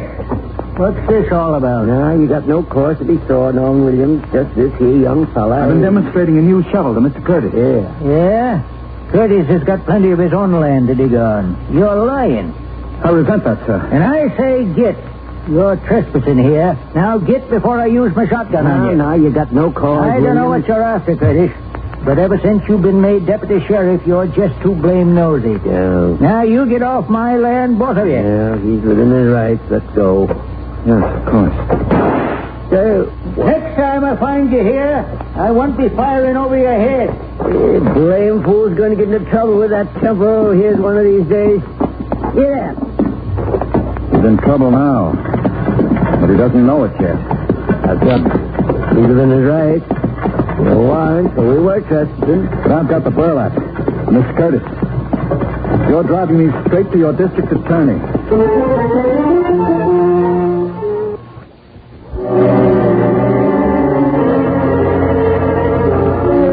With the same burlap bag safely under the seat, Henry Johnson and Ted Curtis drove to the county seat. The deputy sheriff brought them in to see the district attorney quickly. That gentleman listened to the story as Stanley told it, and then stated flatly, Curtis, if you weren't here to vouch for Johnson's story, I'd think he was crazy. Why, I've known Norman Williams all my life. He's a respected citizen and well off since he struck that pool of oil. Yeah, it happened, Ted, just like the young man said. May I ask a question? Go right ahead. Do you remember any of the details of Williams getting title to the Swenson homestead? Well, nothing much. He filed a bill of sale in place of deed, if I remember correctly. Did anybody ever suspect there was oil hereabouts? Oh, from time to time there's been a little. They had a well going over on the Myers place about 10 years ago, or another on the Korowskis. How did they find those sources? Well, I remember about Joe Meyer. He was sinking a well for water, and he got oil. Any surface indication? Well, sometimes a well or water hole will show an oily surface. Could Williams have noticed that on the Swenson property? He might have. Roamed it pretty freely up until the time he bought it. Right after he got it, he was pretty busy, though. He had a big brush fire going there one day.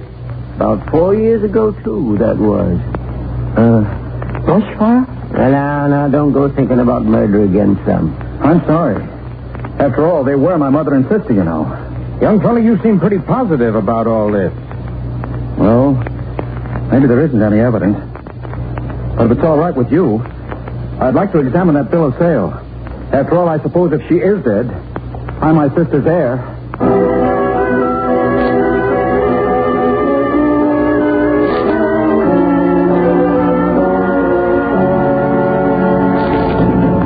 I remember it perfectly. 4 years back. Seemed a little irregular, but perfectly legal. Yeah, here it is. A letter, you see.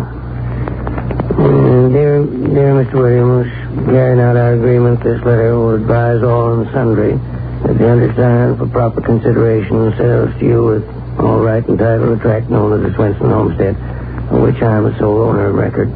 Very truly yours, Alma Johnson. May I see that, Mr. Palmer? Sure can. There's my stamp on it, registered. County Clerk, Herkimer County. I see that. But, gentlemen, as heaven is my witness, this is not my sister's handwriting. What? You suggesting forgery, Mr. Johnson? I know it. That land was all my mother and sister had in the world. they'd never sell it without consulting me first. And I know Alma's handwriting as I know my own. I see. Would you tell that to a grand jury, Mr. Johnson? I tell them a lot more. I tell them Williams murdered my mother and my sister. Oh, easy, son. Easy now. You'd have a hard time proving that. Why? There's blood and hair in that burlap bag. We don't even know if it's human blood, much less your family's. Then I say find out. Make tests. I know I won't rest until the man who killed Alma, my mother, is made to pay for his crime.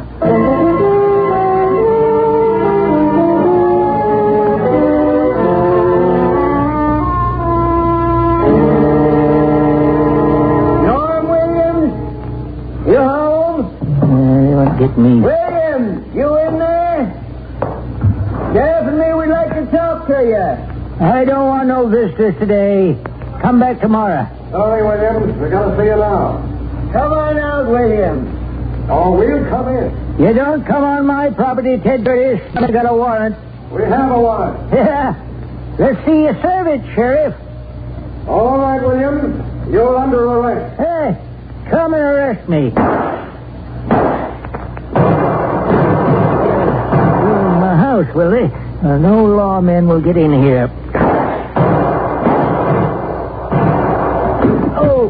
Oh. All right, Williams, we're coming in. Come on, Roger. I can't stop you now. You broke my arm, that's what. Norman Williams, you're under arrest.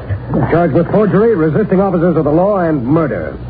Oh, murder, is it? Who did I murder, huh? You got a corpus delicti? You'll find out in due time. All right, get off that floor now and come along. I demand proper medical attention. You can't prove no murder, you can't. You ain't got any corpus delicti. No body of the crime.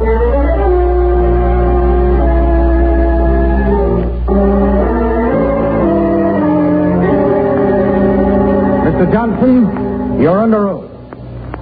You're certain that your mother and sister came to this town to take possession of the property known as the Swenson homestead? I'm positive, sir. My father acquired the property years ago. He willed it to my sister. My mother and sister came here to live until such time as I could join them. I never saw them again.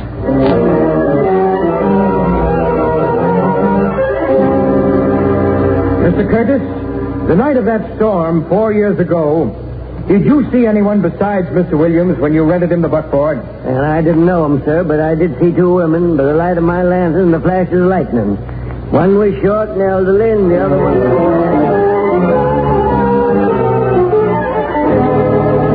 Now then, Dr. Sims, are you an expert on blood analysis? I am, sir. You conducted on the blood on the burlap bag marked Exhibit A for the state. I did. And what did you find? I found it to be human blood beyond any doubt.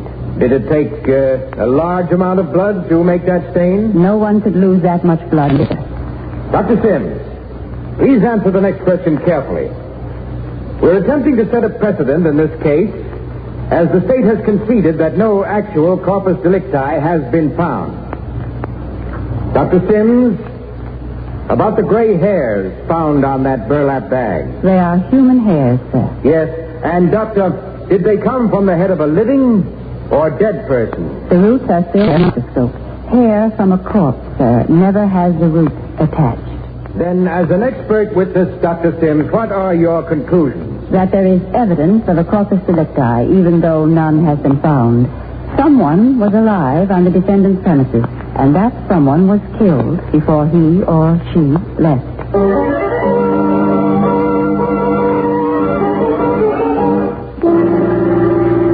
Mr. Williams, answer me this.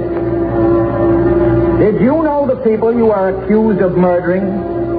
And did you murder them? I never saw them. I never killed no one.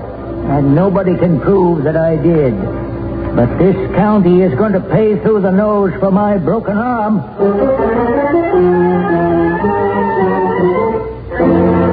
It is our contention, precedent-setting though it is, that through the brilliant microscopic analysis of Dr. Hannah Sims, we have proven that someone was murdered, and by this defendant.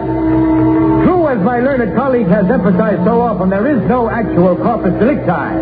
But we have evidence that one did exist, which was later destroyed in a certain brush fire on the defendant's property, if in no other way. On this evidence, we ask that your very...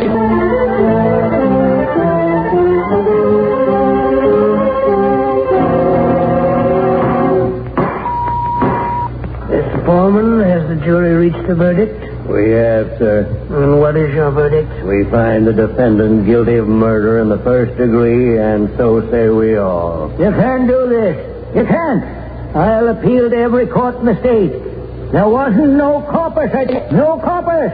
You can't convict without a corpus. You can't convict without a corpus.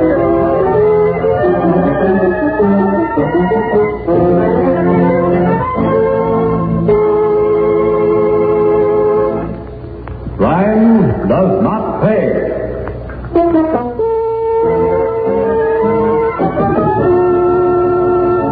Now, here in person is Parker Fennelly. The case of Norman Williams, as you heard it, is one of the famous cases in legal history.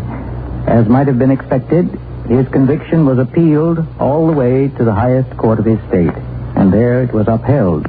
And it's interesting to note that this case was a prime legal point in the conviction of Bruno Richard Hauptmann for the murder of the Lindbergh baby. However, to me, it's even more interesting that the wheels of the law were set in motion in this case by a plain citizen, a young man very much like ourselves, who refused to believe that his mother and sister had merely disappeared. Once the law began to move, it never stopped. The truth had been proven in open court, demonstrating once again that crime does not pay. Thank you, Parker Fennelly. Crime Does Not Pay is written by Ira Marion and directed by Mark D. Loeb, with music composed and conducted by John Gart. Technical advisor is Burton D. Turtis. The events, characters, and names used in the story you've just heard are fictitious. Any similarity is purely coincidental.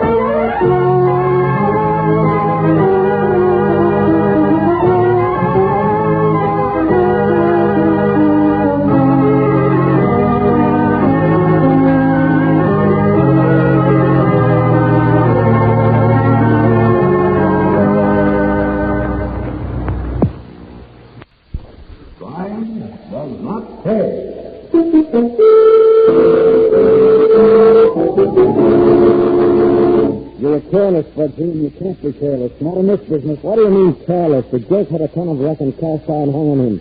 How could it come up? I don't know, except the paper said something about gases in the body making the stiff flow black ammonia. Sure, it's physics and chemistry. That's what. So now we got to go to college and study physics. There's no finish to this. What about careless finish? Can you make that scientific? Yeah, I'll make it scientific. I'll fix him good with an ice pick.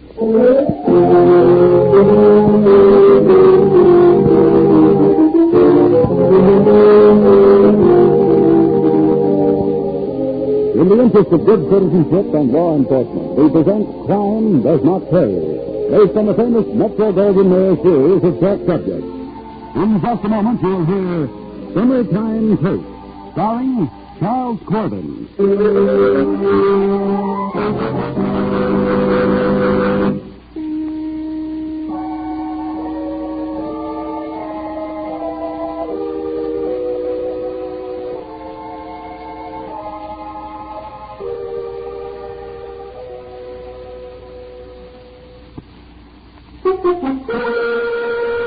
Now, Crime Does Not Pay, starring Charles Corbin as Bugsy Portnoy in Summertime Taste.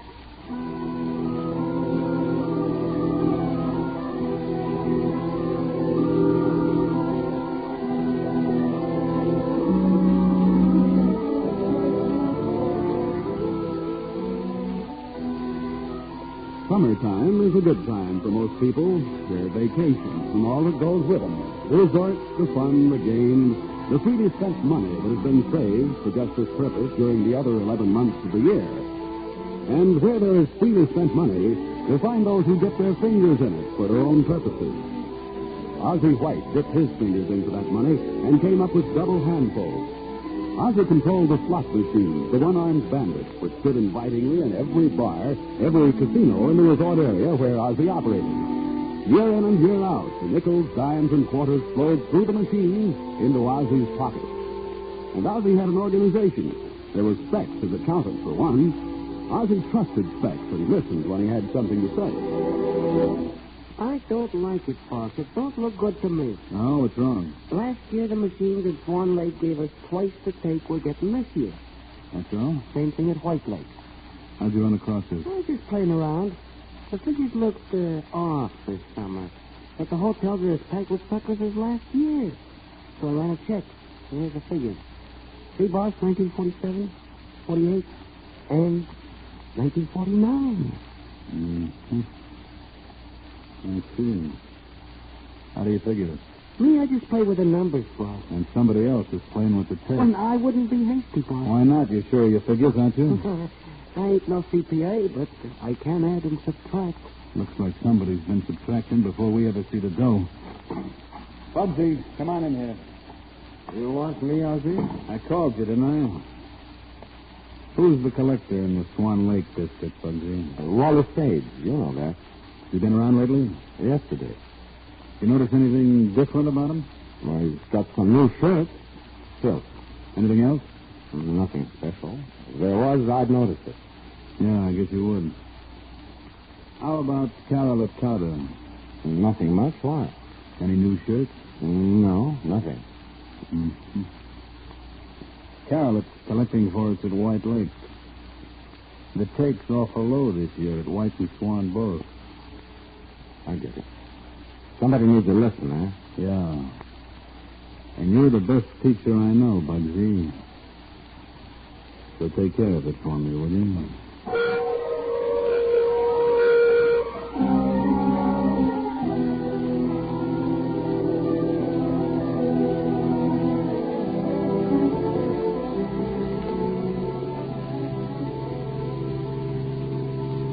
Nothing like the country in the summer, I always say. Nice of you guys to go out of your way to take me up to the lake. Take nothing of it, Wally. Take nothing of it. Keep your eyes on the road, Smithy.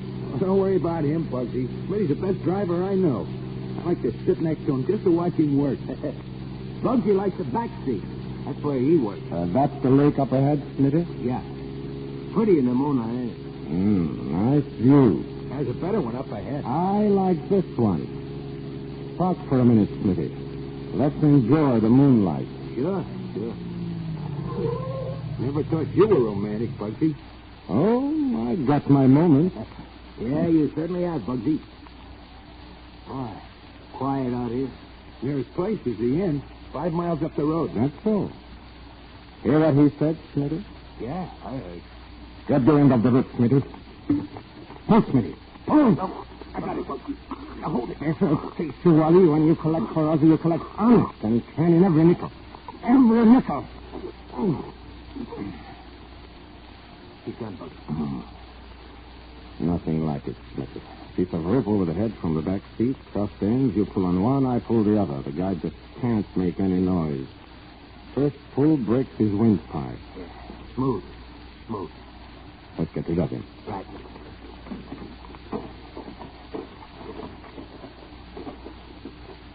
You got enough line to tie him with? No line. Picture wire. Rope will rot in the water. We'll get the stuff out of the trunk. Okay, sure. I always figure this is simpler and faster than a cement jacket. Twice around the ankles, and the arms just behind. Very neat. Here's the slot machine, mate, Bugsy. Plenty heavy. Now, there's a terrific idea if I say so myself. The jerk dips into the tape, so we hang a base around his neck. That'll teach him. Twist that wire tight, Smitty. Yeah, I got it. It'll teach him all right. So we'll keep him down. Plenty of rock. That's why I picked this spot. Here. I'll hit this one to his feet. You got the clippers? Yeah, my back pocket. Here. Good. I'll hold it. Come on, take his head, Smitty. Hey, can't we drag him? He's awful heavy. And leave the marks on the ground? Ozzy wouldn't like that. Ready? Look. Never thought of that. Hey, the part of the point? Just a step or two. The water's plenty deep off the point. Oh, what a night for a swim. Look at the moon and the water. Yeah, Wally likes the country. Hey, next time, let's take the body to the edge first and tie the weights on there, huh? You got something there, Smitty. Ready? Yep. Okay. So swing him. Toss him out as far as you can. When I say 3, then go. Right with you. 1, 2, 3.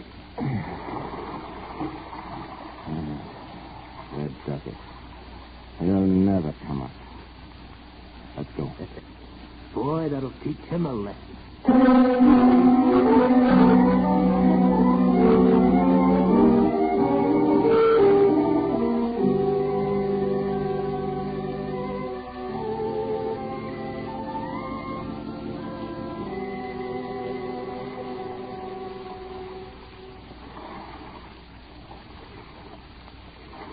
Oh, Jimmy, isn't it heavenly up here? You never been to Swan Lake before?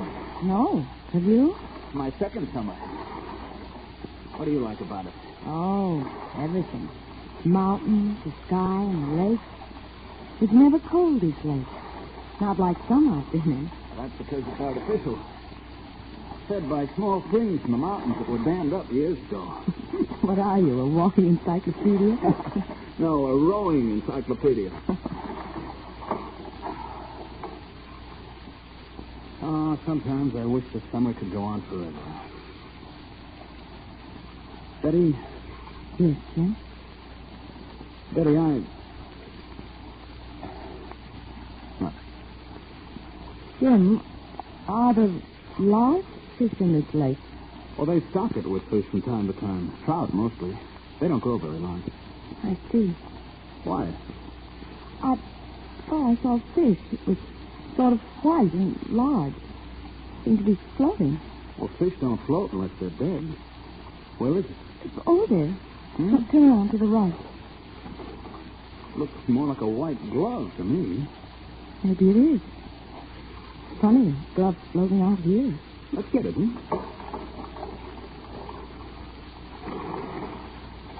Am I headed for it? Let's go. That's it. Yeah. Now, both. Good. Hold your course, sailor. Aye, ma'am. Hold it.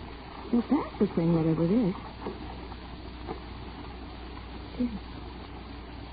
Jimmy. What is it? It's attached to something. Let me see. Betty, don't look. For heaven's sake, don't look. What is it?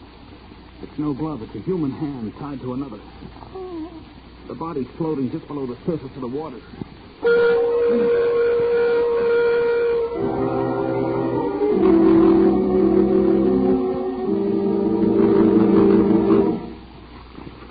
Hey, Boss. That looks like Bugsy's slipping here in the paper. Body found in Swan Lake, tentatively identified as that of Wally Sage's small-time outfit. Give me that. Yes. On the condition of the body, which was in a remarkable state of preservation, it was judged that the gangster had been dead about a week. Identification was made from the face. Bugsy, come on in here. What's wrong, Ozzy? Wrong. Here, read it. Oh, it came up after. What's the matter? You slipping? I don't see how. Amazing me, we barely lugged him with a slot machine base tied to his chest and a rock on his feet. Read the end of the story. The body might have remained at the bottom of Swan Lake indefinitely had not the warm waters of the lake accelerated the accumulation of gases within it. Police authorities pointed out that gases retained within the body brought about the buoyancy sufficient to overcome the weight lashed to the body. Oh, hold a rotten luck. Looks like Wally had stomach trouble. Gas. 1 week. One stupid week and they find him. So what, boss? They can't pin us on us. You're careless, Bugsy, and you can't be careless. Not in this business. What do you mean careless? The jerk had a ton of rock and cast iron hung on him. How could he come up? I don't know. That's just what I read in the papers, but the ship floated, rocks or no rocks. Sure, it's chemistry and physics, that's what. So now we've got to go to college and study physics. There's no finish to this. What about Carol at finish? Can you make that scientific? Yeah.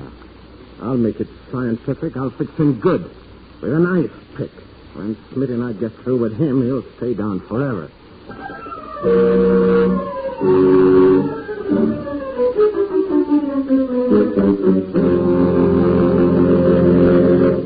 In In just a moment, Crime Does Not Pay will continue with Summertime Take.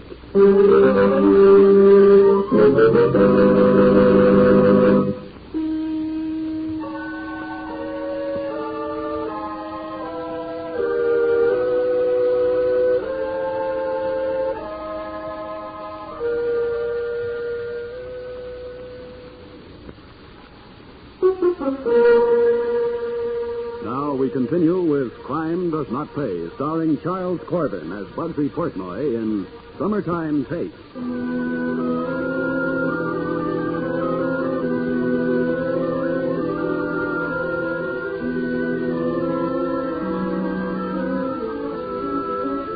The summer moved along. The collection from the slot machines went on, and Specs checked his figures on receipts against the preceding years.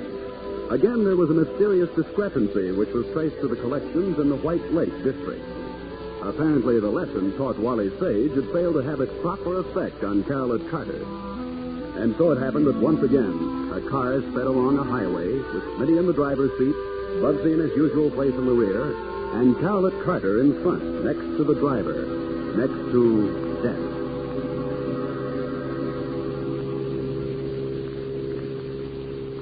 Like the country, Carolette? I can take it or leave it alone.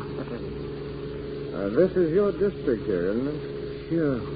Sure, this is White Lake right here. Any points of interest around here, huh? What do you mean, points of interest? Like views or something? I wouldn't know. I tend to business. Strictly. That's so. Well. Ever been in swimming? Too cold for me. So I'd heard. Springford Lake, ain't it? I suppose. I leave that to the same jerks who play on machines. Suckers. Does anybody ever win? Once in a while. Gotta have a come on.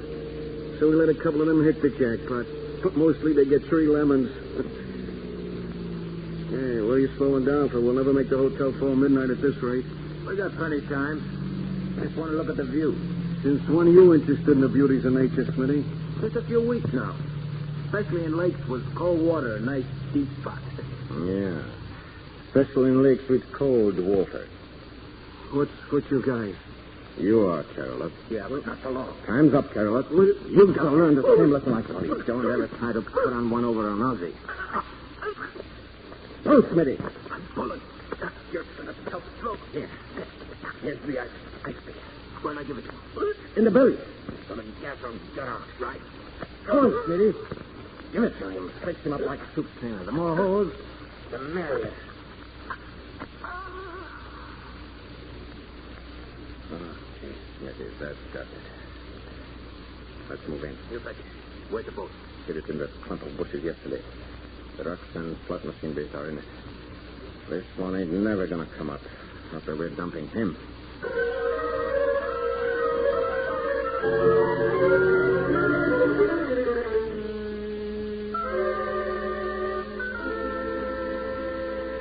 Bugsy, meet Bullets Morgan. How are you? Glad to know you.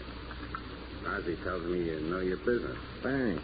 Bullets is the new collector up White Lake way. Yeah. Ozzy told me how you took care of my predecessor for him. Nothing to it. 2 months now, and he's still feeding the fish. Yeah? Thanks, Ozzy. You got your radio on?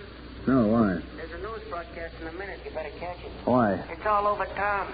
They found Carolette. What? That's all I know. The newsboy sent it out. You can get it on the radio. See you later. Bugsy, turn on the radio, will you? Nothing on now but news. I know. Turn it on. Sure. Never knew you were interested in their national situation, Ozzy. I'm not. Business is too good around here. Shut up now and listen. And so much for the news picture overseas. Here at home, a sensational development is the discovery of the body of Carolette Carter, found floating in White Lake, upstate. Carter, a mobster thought to have been connected with a gambling racket, was strangled and stabbed at least 15 times, probably with an ice pick. Wired to his body were several weights, and it is apparent that he had... He couldn't come up. He just couldn't. But he did. I don't see how. He was so full of holes and gas just couldn't pay him. But it did. When did you use the pick on him, Bugsy? How do you mean? Before or after you killed him? During. Oh, you gotta do it after. Why? We had a job like this back in Detroit. When you stick 'em before, the blood runs to the holes and stops 'em up, see? I get it. I never thought of that. It looks like you never thought of a lot of things, Bugsy. About 2 months, Ozzy. It's 2 months. It's a cold lake. It's like an icebox. What do you want me to do about it? There's nothing you can do about it. We just got to ride along and watch our step for a while, that's all.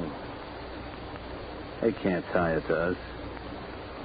Well, next time you'll know. Yeah, sure. Well, that's that. When are you going to show Bullets his territory, Bugsy?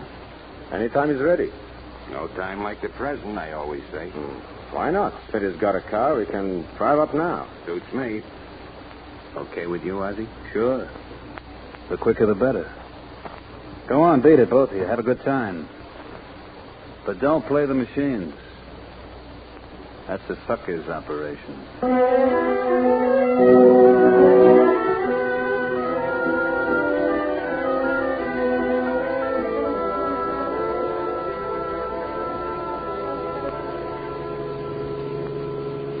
This is nice country, Bugsy. Yeah, if you like country. Hey, remember how Wally liked the moon on the lake? And then over comes the rope? You two really have that operation down to a science. And how? Bugsy sits back where you are, see? The victim sits where Bugsy is right now, next to me. We stop the car. Bugsy throws the rope over his head. We each take an end. Ba-ba-boom. That's all. Neat. Quick. Quiet. Who said it? Neat. Quick. Quiet. The victim sits where Bugsy is. Where I am right now. How's Ozzy to work for us, Smitty? Okay, swell. But he don't like two things. Guys would steal from him, and guys would make the same mistake twice. You can't say I blame him. The same mistake twice. Ozzy doesn't like that. And I'm sitting where the victim sits. Who is this Bullets Morgan anyway? Why didn't Ozzy give the collecting job to Smith? He was in line for it, or to me. What's the matter, Bugsy? You ain't said nothing for 5 minutes. Nothing to say, just watching the scenery. Sure is deserted around here. Yeah? That's why we do most of our jobs in this neighborhood. This is the neighborhood. Why did Smith make this choice? Does he bring his bullets in to do a special job? That's right. And me. That's why we're out here. Me, I'm next. Next on the hit parade. What's the matter, Bugsy? You sick? You're shaking like a leaf. No, nothing. What's the matter, guy? You seen a ghost? Hey, when Bugsy gets to say ghost, brother, it'll be more than one. They're kidding. Like I did with the others. They're trying to keep me from seeing where we're heading. Hey, Bugsy, you want I should stop for a minute? No, don't stop. Hey, what's with you? You don't get me. Not like with Wally and Carol. I know the tricks. You don't get me. He's gone nuts. Bugsy, cut it out. No, I'm getting out. I want to live. You don't get me. You don't get me. Hey, Bugsy, leave that door alone. Bugsy, you're nuts. No, I'm getting out. I'm getting away now before you tie a rock to my feet. Stop all that. Come on, Smitty. We gotta find him. Brother, how's he'll have our next? Yeah, find him in these woods at night. Where? Which way did he go? Back this way, into the tree.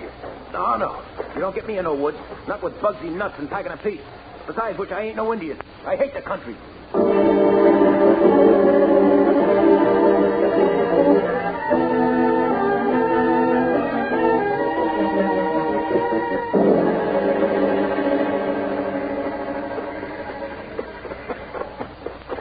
Can't let them get me. Want to live. Gotta get the phone. Get the phone. Maybe a house. There's a house. Maybe a phone can't help me. Wake them up. They'll help me. Help me.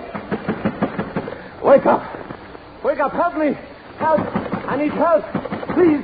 Somebody got to be inside. Help. Help me. Hold your horses. I'm coming. Someone's there. Someone's coming. Hurry, please. Hurry. They're after me. More all this about? You've got to let me in. I'm in danger. 2 men, they'll kill me. Around here, nobody in this neighborhood but us. Joe, let the young man in. You can't keep him on the porch all night. Oh, yes, White. Well, come in. Oh, thank you. Thank you a million times.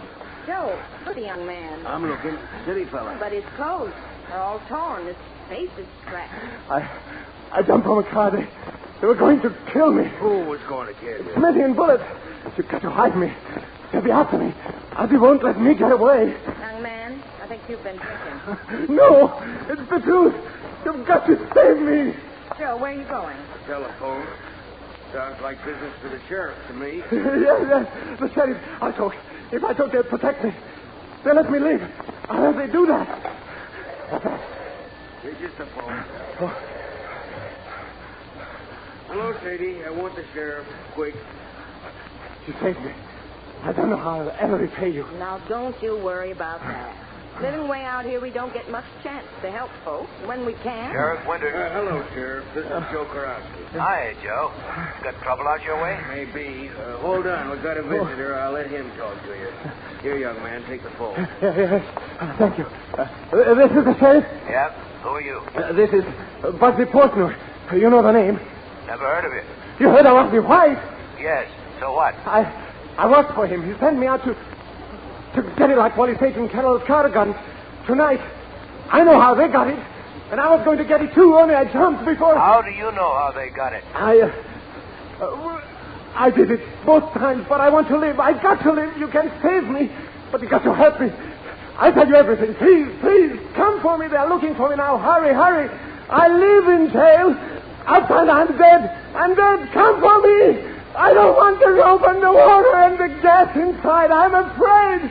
Hurry, please.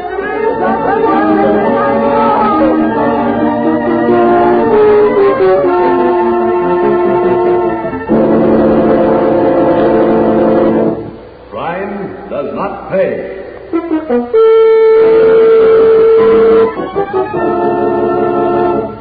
Charles Corbin, who was starred as Bugsy Portnoy in Crime Does Not Pay, will be back with you in just a moment.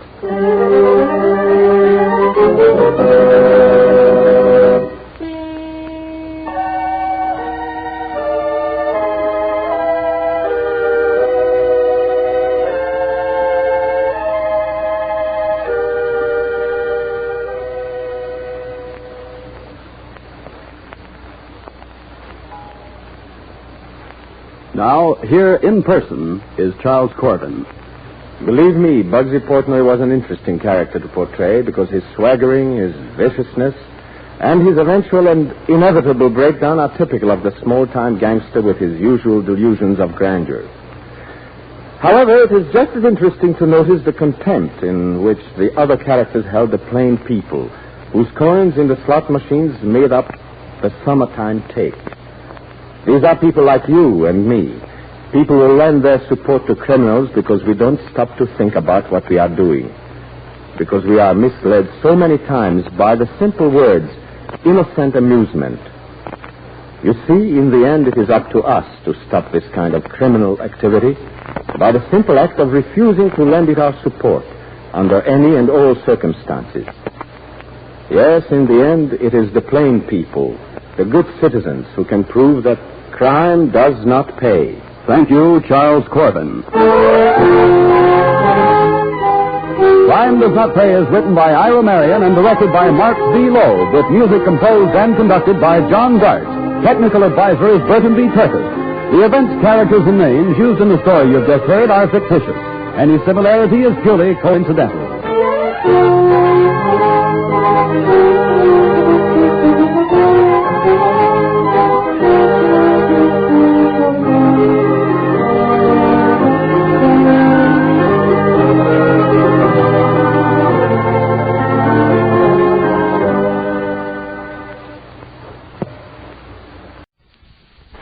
Crime does not pay.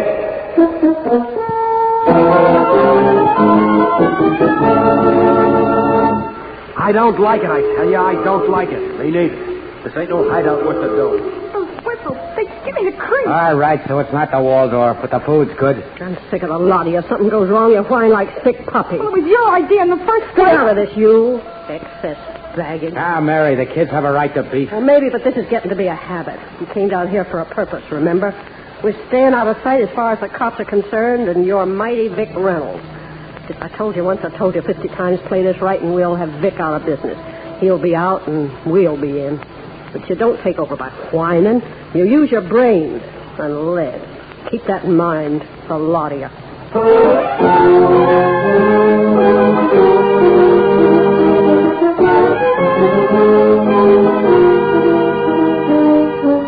In the interest of good citizenship and law enforcement, we present Crime Does Not Pay, based on the famous Metro-Goldwyn-Mayer series of short subjects. In just a moment, you will hear Female of the Species, starring Mildred Natwick.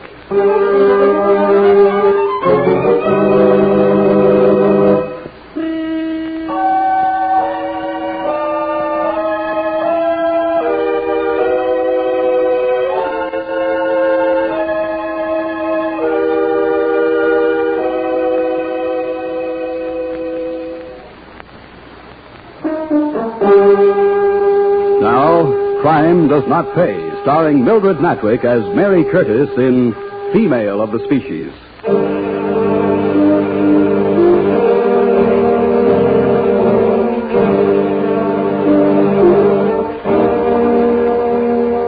There is no honor among thieves. No one is trusted and no one trusts. When one member of a group steps out of line, the word is passed. Orders are issued from above. The orders are carried out. That was the way it worked for Jeff Curtis. His pal and erstwhile partner, Joe Tasty Martin, received the orders. A few hours later, Tasty and his boys, Rod Coy and Angel Davis, dropped in on Jeff for a somewhat less than social call.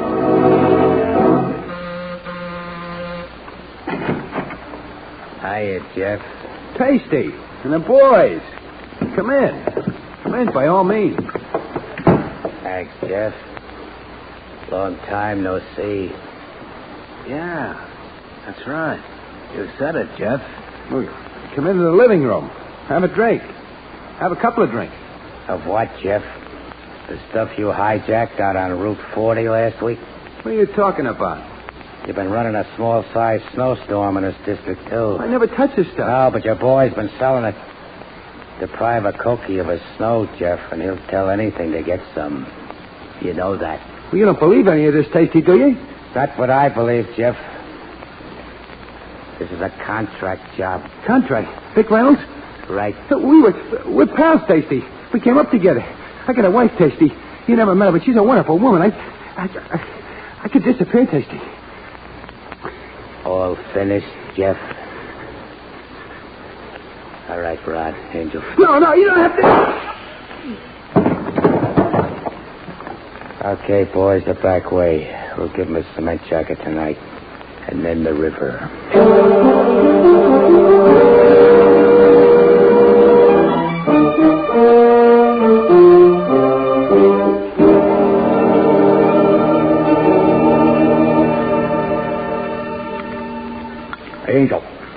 Angel, where's your finest caviar? Place I know on 3rd Avenue. Good, huh? You can take all the red caviar in the world and give it back to the fishes. Me, I'll take the black stuff by the boatload. Tasty, real tasty. This fellow's got some hickory smoked turkey coming in. Told me today. Good. By the lot. Hey, look, maybe if we can get away during the season, we could go out and shoot us some pheasant. I got a recipe for pheasant and wild rice. What do we use, a chopper? Yeah, that's not sporting. For pheasants, you use a shotgun. Okay, I get it. Yeah, Rod? Ain't outside. For Angel? No, you. Me? A looker? Not bad. No showgirl, but not bad. I feel good today. Send her in. I thought maybe you'd want to know her name first. Oh, formal. It's, Mary Curtis. Mrs. Mary Curtis. Jeff? That's right. You don't want to see her, Tasty. She might have a knife on her or something. Want me to have sweetheart? Give her a going over? No. Send her in. And take Angel out with you. Look, Tasty, don't take no chance. Come on, Angel. You know how he is when he gets an idea. I'll go, but I don't like it. Some people take awful chances. All right, Mrs. Curtis. Thank you very much. All right, Rod. We'll be out here, Tasty. Well, How do you do, Mrs. Curtis? Sit down, won't you? Thank you. If I'd known where to reach you. Jeff was one of my best friends. I know. That's why I'm here. Oh. Some coffee? Special blend made just for me with a touch of Turkish in it for richness. No, not just now, thank you. What can I do for you, Mrs. Curtis? Oh, I'm not sure. I wanted to see you. Sentimental reason? Oh, more on the practical side. That's all. Yeah. Happens I'm without funds, at least funds sufficient to keep me in the style to which I've been accustomed for any length of time. I thought Jeff carried insurance. The company exercised an escape clause. There's no proof of death, no body, no certificate. I'll have to wait 7 years. That's a long time to start in. Well, no reason why you should starve. I know. That's why I'm here. Do you think I had anything to do with Jeff's death? I don't know.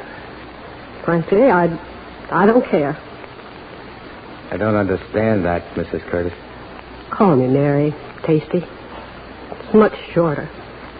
Be glad to. I'd like to know... What I want? Yeah. It's the satisfaction of getting back at the party you and I both know was responsible for Jeff's finish. Why come to me, Mary? Jeff told me a lot about you. I saw your picture. I liked what I heard. I liked what I saw. You and Jeff together might have done big things.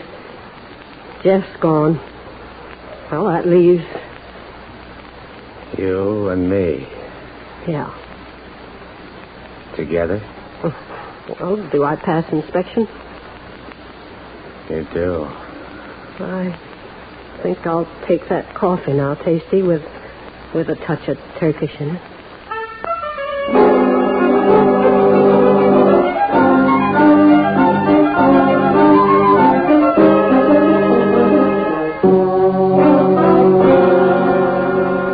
I sent for you, Tasty, for a couple of reasons. You have a phone. Why send the hood? Never mind that. The name's Trigger. That'll do, Trigger. Okay. Yeah, okay. I sent Trigger for you because I wanted you first, that's all. It don't look right, Vic. You sent Trigger after Muggs. Maybe I had a reason, Tasty. I don't like people get too big for their britches. Look, any time I ever let you down, just let me know. I'm liable to do just that, Tasty. Then we understand each other. I think we do. Yes, I think we do. Look, Tasty, I hear you've taken up with a dame. What have I have? I don't mind dames, you understand, but you sure pick your women close to home. Meaning exactly what? That I admire your taste in food. Look, food and women are my business, Vic. Not when you pick out a dame whose man you took care of for me. Don't you worry about that. First place, Mary hasn't the least idea. Second, we understand each other. It'll be your funeral. I'll go to it. Have it your own way. Second, I've got a job for you. The porter crowd. A little too free and easy in the garment district. I heard. I'll stand for a little cutting in. I like to see the boys ambitious. But too much is too much. It's time for a spanking. Which one? As many as you can get. Be an object lesson to the others. Do a few of the outfits in a couple other cities. When? As soon as possible. Finger man? Trigger here. Okay, I'll contact you, Trigger. 36 hours. I'll be around. Usual rate? And a bonus for everyone over 5. Good. There'll be a new fur coat for Mary. Be seeing you. You bet, Tasty. Why'd you take his guff, boss? He amuses me. He didn't used to be like that. What's eating him? The dames, Trigger, the dames. They're never satisfied with the man they got. They always have to make him bigger than he really is.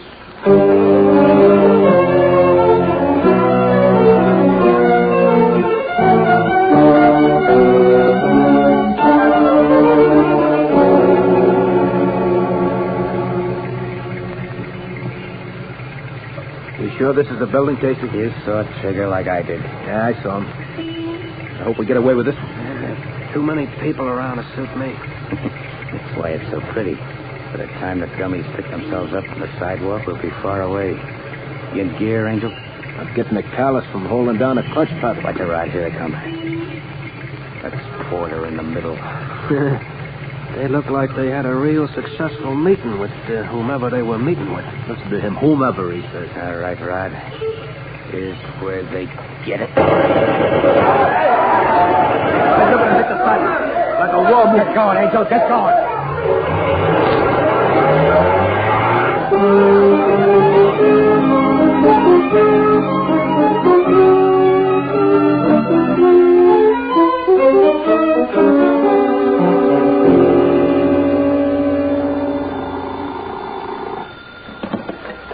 Yes? Is he there?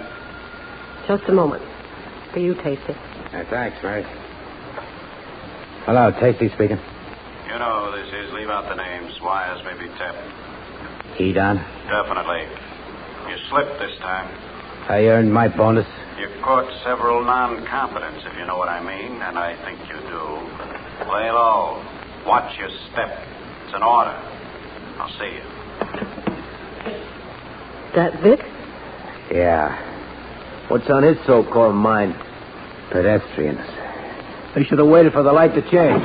The heat's on, Tasty, and I mean on. Stop over, Tasty. Leave alone. Curse my heart. I had a tail, but I lost him by changing from taxi to trolley to taxi like Rod told me. What do they want me for? Everything. Narcotics, killing, shakedowns. Narcotics. The Fed's in on this? Oh, it's awful. It's just awful. And Vic's down on us, too. He phoned. Oh, great. Just great. Well, we got to hide out for a while, that's all. Yeah, but where? If the town's so hot. Then that's the place to stay.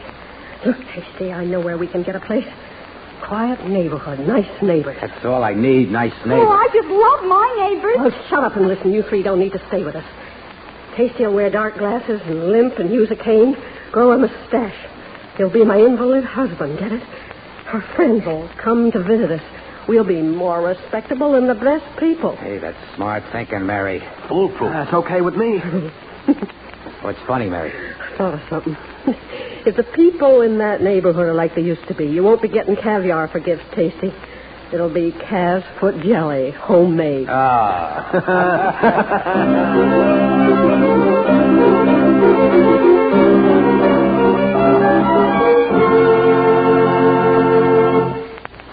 In just a moment, Crime Does Not Pay will continue with Female of the Species.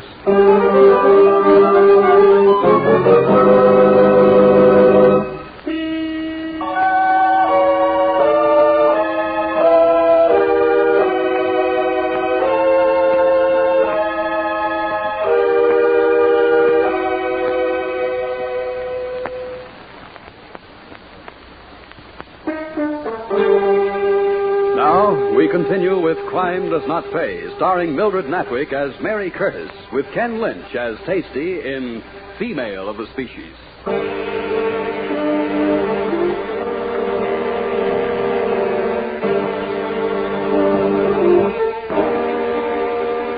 Tasty and Mary found just the sort of place for a hideout that Mary had in mind. The neighborhood was indeterminate to the point of monotony.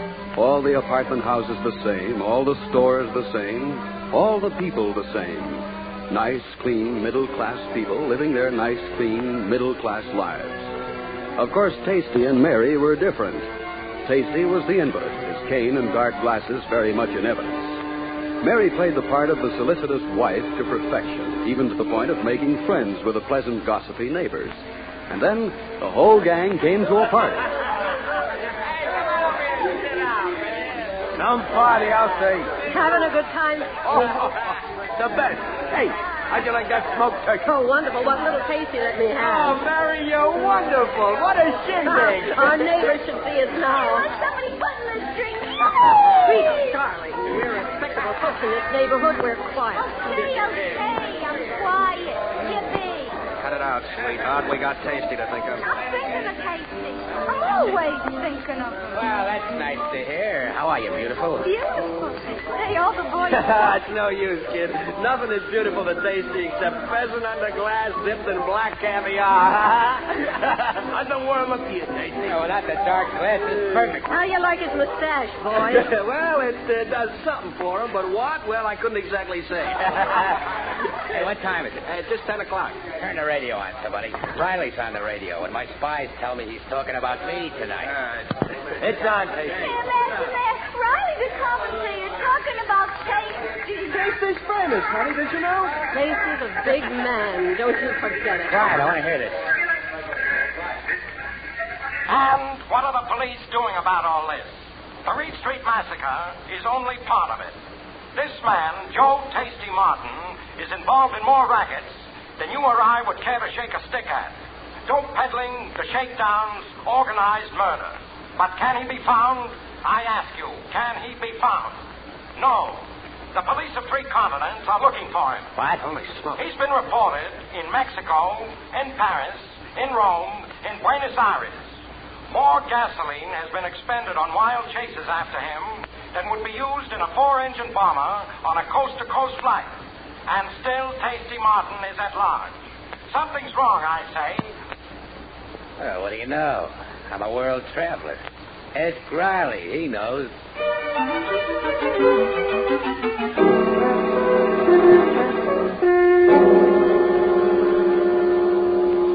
Glad you could drop in, Vic. Trigger. I think you know Rod and Angel. This is Mrs. Curtis. How do you do, Mrs. Will you have a drink, gentlemen? No, thank you. This is business. You're going in, Tasty. I'm what? I said you're going in. Giving yourself up. This is ridiculous. You'll fry. They'll throw the book at him. You can surrender the feds on the narcotics charge. You'll go to Leavenworth. You won't be in too long with good behavior. You ask a lot, Vic. We're losing money. There's so much heat on all over the world, half our organization doesn't dare operate. And the other half, Mr. Reynolds? You ought to know, Mrs. Curtis, that when I give an order, it's carried out without question. Yeah, I know plenty. Mary, please. I gotta have time to think this over, Vic. All right, 24 hours. Go through the motions, Tasty, if you want to, but you're going in, and you know it. Come on, Trigger. I'm with you, boss. It's been a pleasure meeting you at last, Mrs. Curtis. Gall of all the lousy, colossal gall. Mary. Go in, Tasty. You're costing us too much money. You have 24 hours to think it over. Yeah, or else you ought to know, Mrs. Curtis. Cut it out, boys. Mary, take it easy.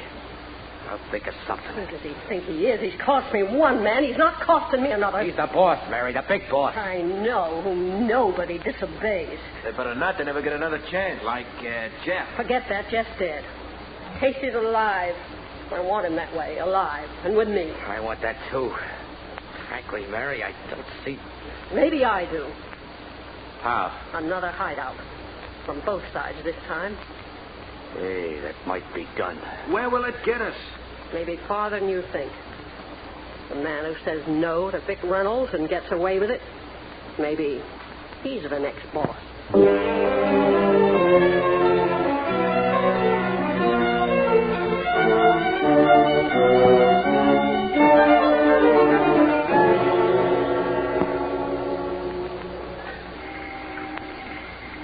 I've got to hand it to you, Mary. A barge on the waterfront. Not gaudy, but neat. And safe. It's so damp, it's ruining my hair and my clothes. You can fix that. There's no fixing lead poisoning, if you know what I mean. Lay off the kid, Mary. This hole is the worst yet. I don't like it, I tell you. I don't like it. Me neither. So brittle. Hey, give me the cream. All right, so it's not the Waldorf, but the food's good. I'm sick of the lot of you. Something goes wrong, you're flying like sick puppies. Now, Mary, the kids have a right to beef. But this is getting to be a habit. We came down here for a purpose. If I told you once, I told you 50 times. Play this right, and we'll put Vic out of business. He'll be out, and we'll be in. But you don't take over by whining. You use your brains and lead. Keep that in mind. Evening, everybody. What? What's on your mind, Trigger? You got 3 hours, Tasty. Go in, or we'll take you in. Complete with coffin. Signed, Vic Reynolds. How did you find us? We get ways. Maybe we're not so smart like you, Mrs. Curtis, but we got ways. somebody talk. Maybe. Who knows, Mrs. Curtis? Who knows? Somebody talked. Not me. Mary's right. Somebody. Nobody talked. Nobody would double-cross you, Tasty. Shut up, Rod. You know the answer as well as I do. didn't talk. You got your answer, Tasty. A woman's got a right to save her man. You, a woman, you stupid little two-piece bit of fluff. Rod, he's got a Cover him, Tasty. Watch Rod. Don't do it, Mary. Don't do it. Hands in front of you, Rod. Stay clear, Angel. Don't worry about me, Tasty. Where do you want it, sweetheart? Your pretty face, you skinny little belly. No, I'll make it up to you. I'll give you everything I got. Look out for Rod, Tasty. Well, boys, looks like now we're through.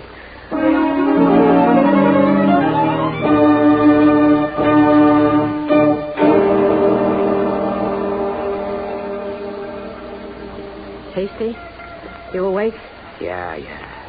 Is Angel all right? Angel's okay. I'm going to look.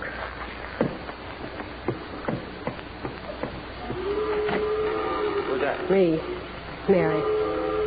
Any sign of anyone? Not a thing but those whistles. It's quiet. Too quiet. I don't like it. The 3 hours were up at midnight. I don't like it at all.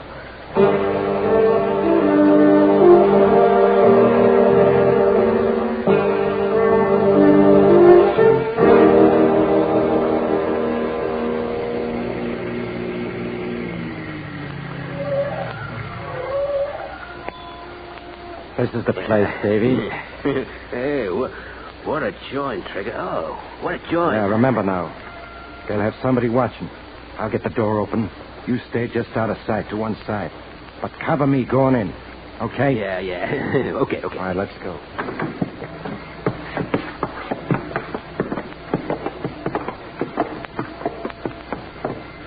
You all set? Oh, stop worrying. I'm with you.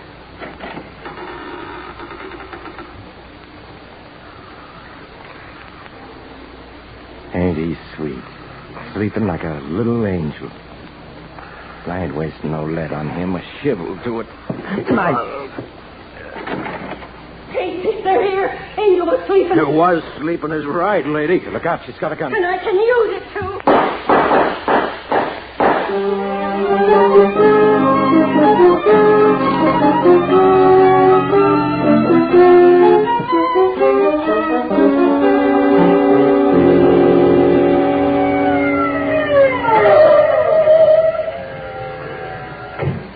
You're the police?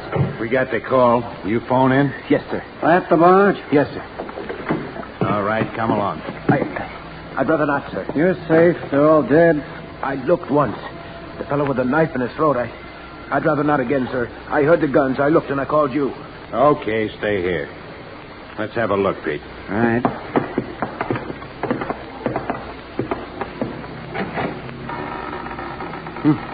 What a mess. Not pretty, but nice. You know them? This one's Trigger Jackson, Vic Reynolds' torpedo. Yep. The one with the shiv in his neck is the Angel. That's Jeff Curtis's widow. This is Davy Hunter. Over by the door. Tasty Martin. He was in town all the time. Sure looks like it. Well, nothing to do here but send for the meat wagon. Not the fight. Yeah, I was thinking. You suppose Tasty enjoyed his lead cocktail as much as he liked black caviar?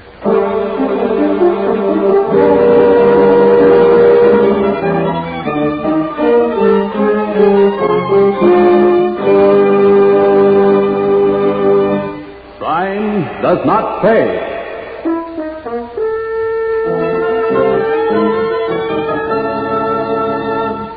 Mildred Natwick, who was starred as Mary Curtis in Female of the Species, will be back with you in just a moment.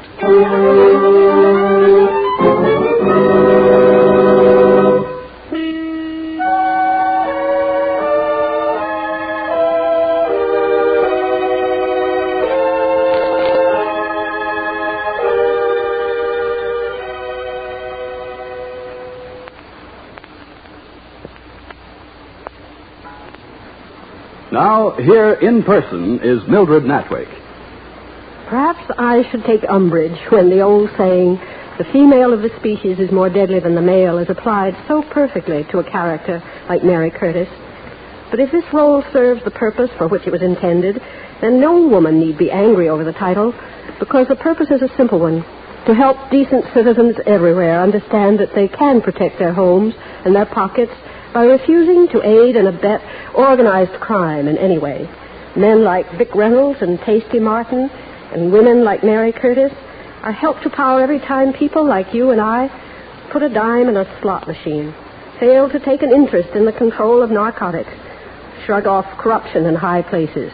We, you and I, can take the profit out of violence by taking a real and active interest in the enforcement of the law and the administration of justice. Only you and I can prove the truth in the statement that crime does not pay. Thank you, Mildred Natwick. Crime Does Not Pay is written by Ira Marion and directed by Mark D. Loeb, with music composed and conducted by John Gart. Technical advisor is Burton B. Turtis. The events, characters, and names used in the story you've just heard are fictitious. Any similarity is purely coincidental.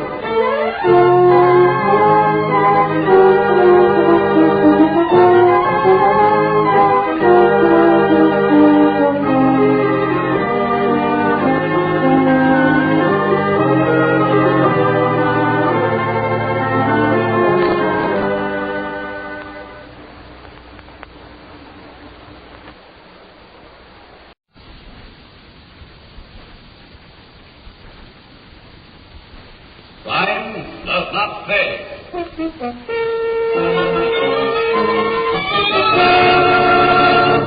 Yeah, I'll take Lobster Diavolo every time. Nothing like it. Boy, that red sauce. Sure it ain't the spaghetti, Phil, on account of it looks like rope? Yeah, could be. Why you use a rope all the time, Phil? A gun or even an ice pick would be quicker. Like today, Puggy almost got away. Yeah, maybe Dookie's got something, Phil. Look how that shirt fit my hand. That's because you're slipping, Tiny. You didn't used to have to stick your hand in their mouths. Well, that still don't answer Dookie's question. Yeah, Phil. Why a rope all the time? It's simple, like ABC. We all got records, ain't we?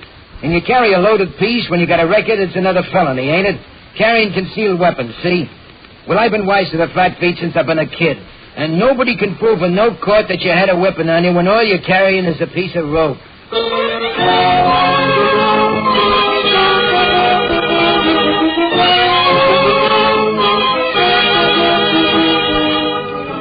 In the interest of good citizenship and law enforcement, we present Crime Does Not Pay, based on the famous Metro-Goldwyn-Mayer series of short subjects.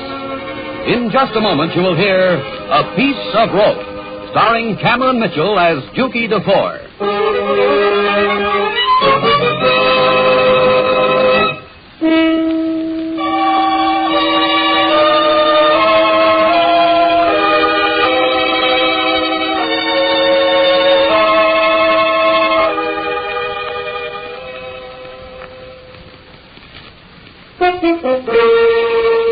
Now, Crime Does Not Pay, starring Cameron Mitchell as Dukey DeFore in A Piece of Rope.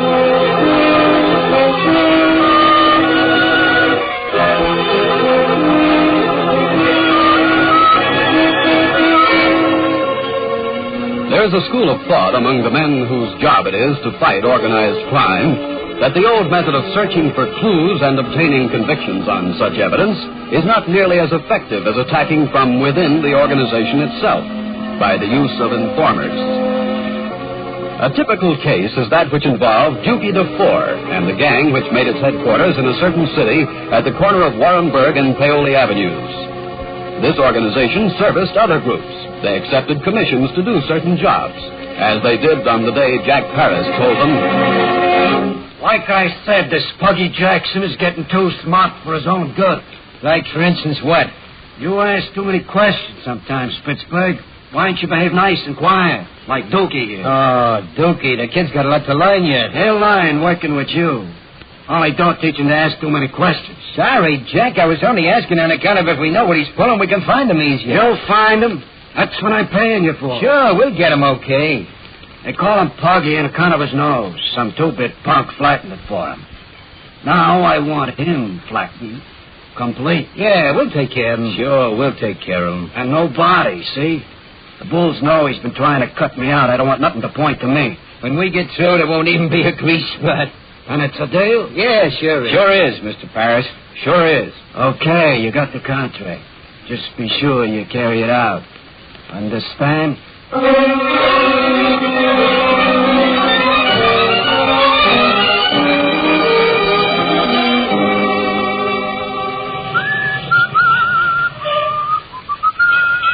Hey, Phil.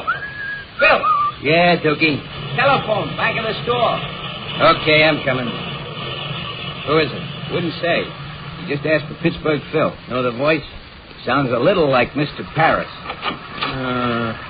He got ants in his pants again. Yeah, sounds like it.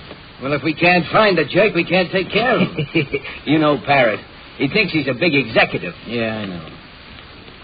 Pittsburgh Phil here. What's wrong with you guys? Do I have to take my business someplace else? Well, take it easy. We'll get him. I've been waiting 3 weeks. He hijacked me again last night. We can't do nothing until we find him. I'll find him. I'll give you 3 days. What's he want? Blood out of a stone? Yeah, I thought he was sore. That don't get him nothing. He give us 3 days. We gotta find that puggy. We'll find him. Tiny's making a contact today. Tiny, that fat overstuffed. When you get as smart as Tiny or as strong, you can talk. Okay, Phil. I didn't mean nothing. Don't bother me now. I gotta think. Go snatch a car or something. We'll need one for this job anyhow. I beg your pardon. Yeah, sure. So what? I wonder if you could give me some information. You hear that, Dookie? He comes to the corner of Warrenburg and Paoli for information. Yeah. That is, I was told I could find Tiny Schultz around here. Yeah. Why do you want Tiny? I owe him some money. So Tiny's still Shylocking. What do you know? Well, I'm sure I don't know where Tiny is, but if you let me have what you owe him, I'll see that he gets it. No, I'm very sorry. I got to see him personal. And who shall I say came calling? Tell him Puggy Jackson. Puggy Jackson. Now that I come to think of it, I think I know where he might be. That's good. Yeah, it's good. Tell you what, Dookie. Yeah, right here. Take this gentleman around to Tiny's usual resorts, and if you don't find him, bring the gentleman to my place in 3/4 of an hour. I'm expecting Tiny there then. Gotcha. I don't like to put you to so much trouble. Oh, any pal of Tiny's is a pal of mine. It's no trouble at all. In fact, pal, it'll be a pleasure to know you better.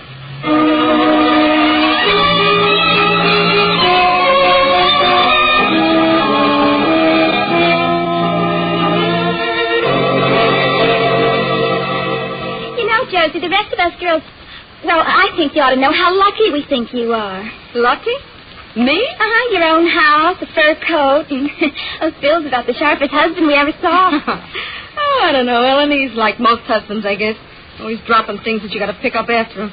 But I will admit, Phil's anything but stingy. What business is Phil in, darling? Contracting, dear. You mean like road building? Oh, goodness, no. No, I'm sure that's one business Phil never wants to get mixed up with. Well, what then, darling? To be perfectly frank, Josie, the girls were wondering, and I said I'd ask you. Seeing as how I know you best, that is. Well, I don't know if I can describe it exactly, but he takes orders and does things for people, kind of a service company. But what kind of a company? Look, why don't you ask him yourself, honey? That's his key in the door. Hiya, girls. Hiya, darling. You know Tiny, Josie, Ellen, this is Tiny Schultz. Hiya, Josie. Hello, Ellen. Of all people to call Tiny, for goodness sake. Sure. Anybody over 250, they call Tiny. The skinny guys, they call Fatso. Yeah, you're really over 250, Tiny. 300 if it's a pound. Nothing small about this character. Look, Josie, some of the boys are coming over in a few minutes. Okay, Mr. Man. What is it tonight? Poker or talk? Talk, mostly. Well, don't make a mess. How can talk make a mess? Oh, you don't know Phil's gang in their gab fest. Get your hat, dear. I didn't wear any. We'll go to a movie, Phil. Yeah, it's a good idea. Here's a fin. Treat the girl, Phil. Oh, thanks, dear. Come on, Ellen. Well, Goodbye, all. Goodbye. So long. Remember what I said, dear. No mess now. What a thing. What a thing. Well, let's get going, Tiny. Dookie will be here with the jug in 10 minutes. Usual? Yeah, straight chair next to the door, big chair facing it. Yeah. That way. When the door opens, he'll see only you, and I can get him from behind. How's this? Okay, sit down and read that newspaper. How am I doing? Swell. What are you using? Here it is, Tiny, the usual. 4 feet of brand new wash line. Now all we got to do is wait.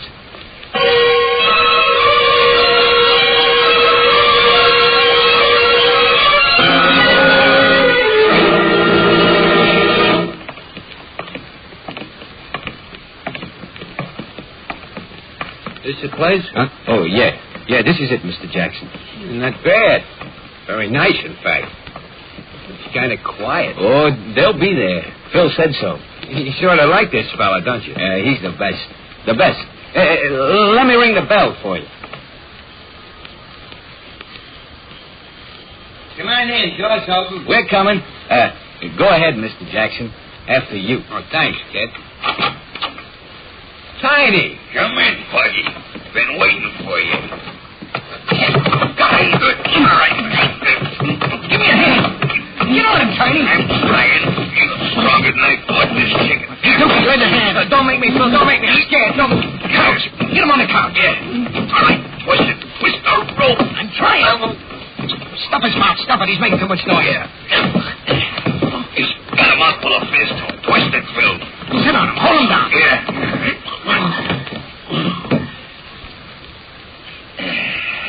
Yeah, that does it. Brother, this character was strong. Hey, he's dead. Yeah, he's dead. Look what the dog did to my hand. That fella could get my jaw from a bite like that. You got any mercurochrome, Phil? Iodine's better. No, stings too much. Well, go look in the medicine chest. Josie's got all kinds of junk in there. I hate iodine. Hope she's got mercurochrome. Ain't got my wind back yet. Maybe I'm slipping. Nah, you ain't slipping, Phil. You done fine. Dookie, get some of that newspaper, quick. You gonna read the paper? Give me it, will you? Hey, got mercurochrome. What are you doing, laying him out in state? You heard Josie when she left. No mess on the rug, she said. That's all I need now. Trouble with my wife. You ain't gonna leave him here like this, are you, Phil? You got the car? No, I didn't have no time. I was taking him around the back. We can use mine. Mine for the night, anyway. Okay, roll him up. Rest of the rope is under the couch. Yeah. Here's the keys, Dookie. Go out and start the engine. Thanks. I'll have the car ready by the time you come out. Okay, usual way, Tiny. Ease up, head down. Put him in a ball. He'll burn better that way.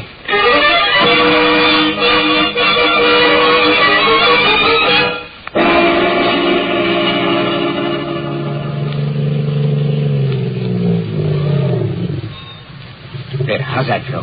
Good. Stay at the wheel. Come on, Tiny.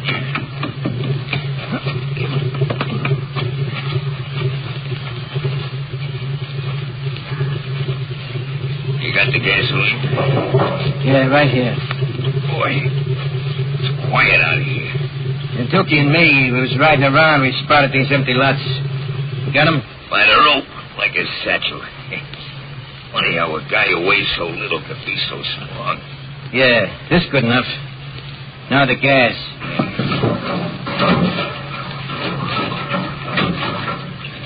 That ought to put it up. Okay, got a match? Yeah. Well, here goes. Come on, let's get out of here.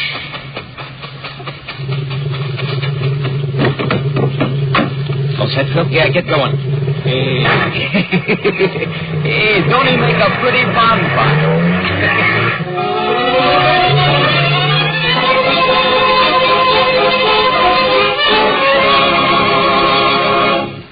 In just a moment, Crime Does Not Pay will continue with A Piece of Rope.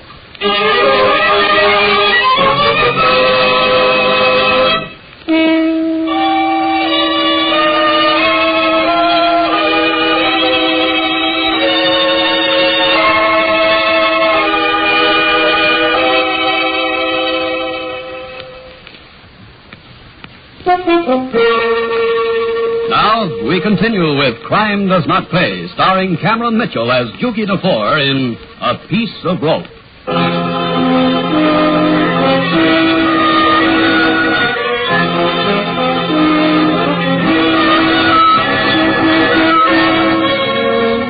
The vacant lot where Pittsburgh Phil and Tiny left the flaming body of Puggy Jackson was covered with weeds and sumac and littered with tin cans.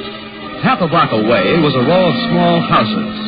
From one of those houses came a boy of 16 or so to watch the crackling bonfire. From the back door of another house came Emma Adams, in her hand a pan of water for her dog.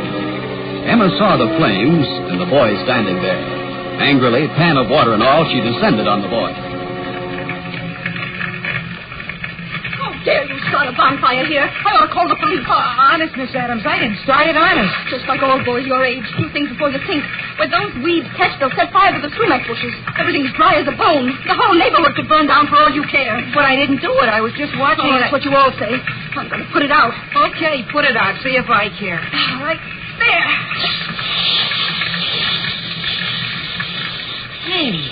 Hey, there's something in that fire. It ain't wood. Miss Adams, hey, cut it out, Miss Adams. Somebody will think I hit you. Hey, stop. What's going on here? What are you up to, young fella? It's not me. It's not me. There in the fire. Officer, a dead man in the fire. In the fire. Stop that yelling now, lady. You're safe, I tell you. Young fella, get to a phone quick now. Call the precinct. Tell them Officer Martin told you. Give him the address. Run now, run. There ought to be a radio car close by.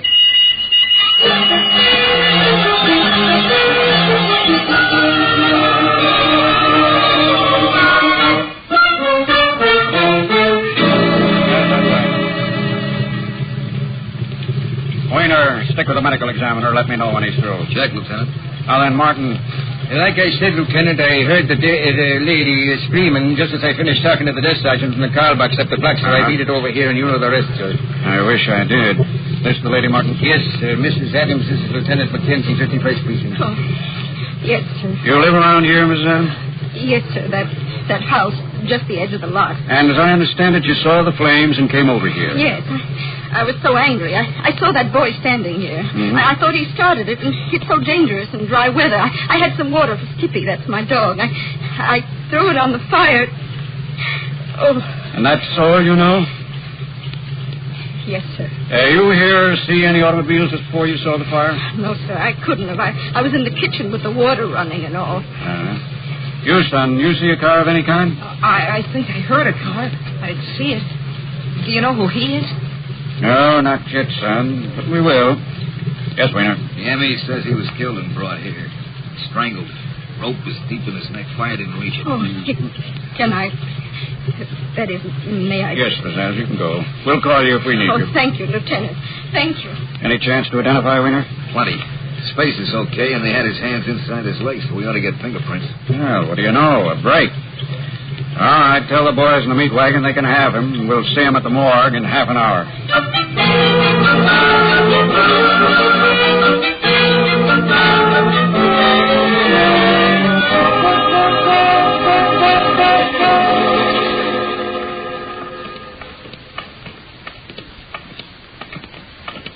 Got the girl outside, Lieutenant. I showed her the ring we got from him, and she came quick enough. What's her name? Gene Jackson. Her brother. He's Puggy. It's Puggy. Fingerprints checked downtown.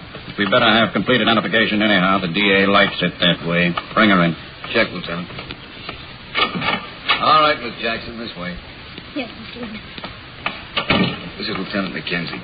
Sorry to bring you down here this late at night, Miss Jackson, but if this is your brother... It's his ring. Father gave it to him, had it made. I begged him, but he wouldn't listen. They never do until it's too late. This way, please. Do I have to see him? Someone from the family must make an identification if you prefer your father. My father's dead. Mother just couldn't. I hope she never needs to know. If you'll do what's necessary, I think that'll be enough. What's necessary? Identify, then swear to it on the witness stand when we get the gang that did it. Fourth from the left, Wiener. Check. But if I go on the stand, the newspapers... Maybe you won't have to do it. If you do, maybe we can get the papers to forget your share.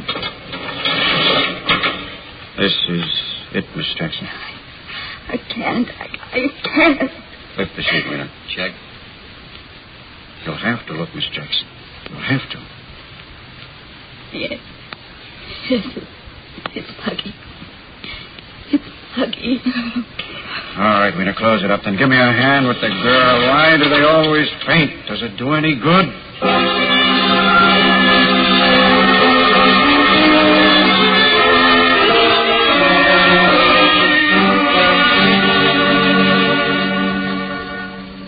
So what have we got, Wiener? What have we got? We got a body, period. We haven't got that anymore, literally speaking. It was released for burial yesterday. Then we got a funeral to go to. Watch. What for? I know who'll be there. And you know more than I do. The mother, the sister, a few relations, Pittsburgh Phil Stone, Tiny Schultz, Dookie DeFore. How do you figure that? Their handwriting's all over the job. The method, the attempt to dispose of the body, the rope especially. Those boys know you can't prove a rope is in violation of the concealed weapons law. They never carry guns. Smart. Very. But if we start from the idea that they did it... But why? Puggy never worked in that district. They were hired, as usual. Go on. They have a weak sister in their outfit. Weak or not, I'd hate to turn my back on any one of them in an alley. Except Dookie. The kid? Right. I've got an idea, Wiener. Dookie doesn't know us. He's never seen either of us. Come along, Wiener. We're going for a little ride. Out to the corner of Warrenburg and Paoli Streets.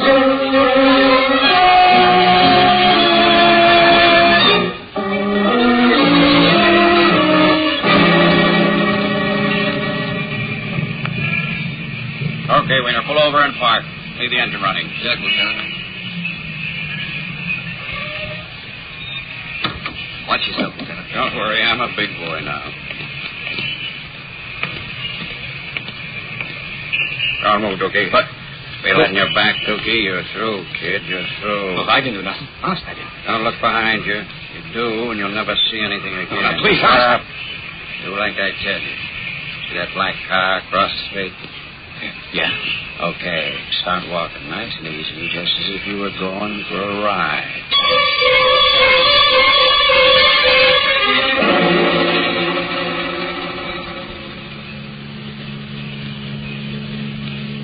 How we doing? On schedule, sir. Don't rush. We don't want no trouble with cops. What? No trouble? You heard me, didn't you? Oh, yeah, sure. Look. What? Why didn't you say something? I never seen you before. Puggy Jackson never saw you either. Who's Puggy Jackson? Look, where are we going? Where you guys taking me? What do you care? You're not coming back. Look, I didn't do nothing. All I did was take orders. You can't blame me if something went wrong. We got a job to do, that's all. You understand that, Dookie? Yeah, sure. Look, I got some dough. I got it stashed. You can have it if you let me go. All of it. Nobody will ever know. I'll disappear. Change my name. You can tell your boss you took care of me. I never did nothing like that. Nothing. Just, I was the driver is all. But I never touched anybody. Not even Puggy. You hear that, Joe? He says he never touched Puggy. He says. But I didn't. So you are some of Puggy's boys. But I never touched him. I just drive the car after. Just after I drove the car. Look, I'll give you the dough, like I said. If you let me live, see? I want to live, you see? And I'll do more. I'll think of the others for you. I'll show you. Pittsburgh Phil and Tiny Phil, they did it. I watched them. They did it. They did it, I tell you. I never laid a hand on them. Honest. You gotta believe it. Say something, will you? Don't just sit there like a statue or something with a gun in your pocket. Say something. Don't play ball. Don't play ball. I'll think of it for you. I know a lot. More than anybody thinks. Say something. Please, you gotta let me go. You gotta let me go. You gotta. Should I tell him, Joe? Yeah, tell him. Put him out of his misery. Okay, might as well. No, don't shoot. Let it go. Just take it out, please. No gun, Dookie. Just my hand in my pocket. Cops never carry guns in their pockets. They might catch it in the lining. You cops? Yes. Want to see our badges, Dookie? Cops. I spilled my guts to cops. You want to live, don't you, Dookie? What do you mean? You want to fry, Dookie? Fry? No, I'll talk. I'll talk plenty. I want to live. Tell me I can live if I sing. Please tell me. On the radio, Wiener. Tell him to pick up Pittsburgh Phil and Tiny Schultz and turn back. We'll take this punk in with us. Check, Lieutenant. Here we go, Dookie. Dispatcher. After you sing, home to Mama. You can't do that. I'll talk. I'll talk, but you gotta give me protection. I can't go home. I wouldn't live a day, not if I talk. One way or the other, I'm done. You gotta protect me. I'll tell. Everything I know, I'll tell you. But you gotta help me. You gotta give me protection. I want to live. You gotta help me. If I help you, you gotta help me. You gotta.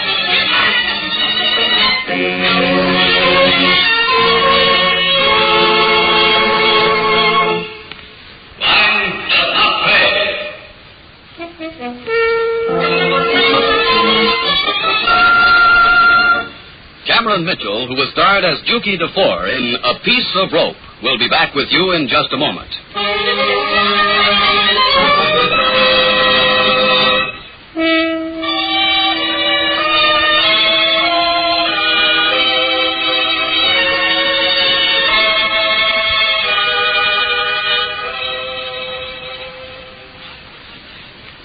Now, here in person is Cameron Mitchell. Well, I think it's obvious to everyone that Dukey DeFore became a criminal not so much of his own free will as because of the conditions into which he was born and the friends he made who came into existence in the same poverty-stricken slum areas where Dukey himself first saw the light of day. It follows, then, at least to my way of thinking, that a certain responsibility rests upon all of us more fortunate citizens. Our own complacence, even the shameful little thrills we get when we read of murders and other sadistic crimes in our daily papers, tend to encourage rather than uproot the organized crime which has such a tight grip on so many phases of our national life. And in the last analysis, it falls on us, even more than on our police, to prove to one and all that crime does not pay. Thank you, Cameron Mitchell.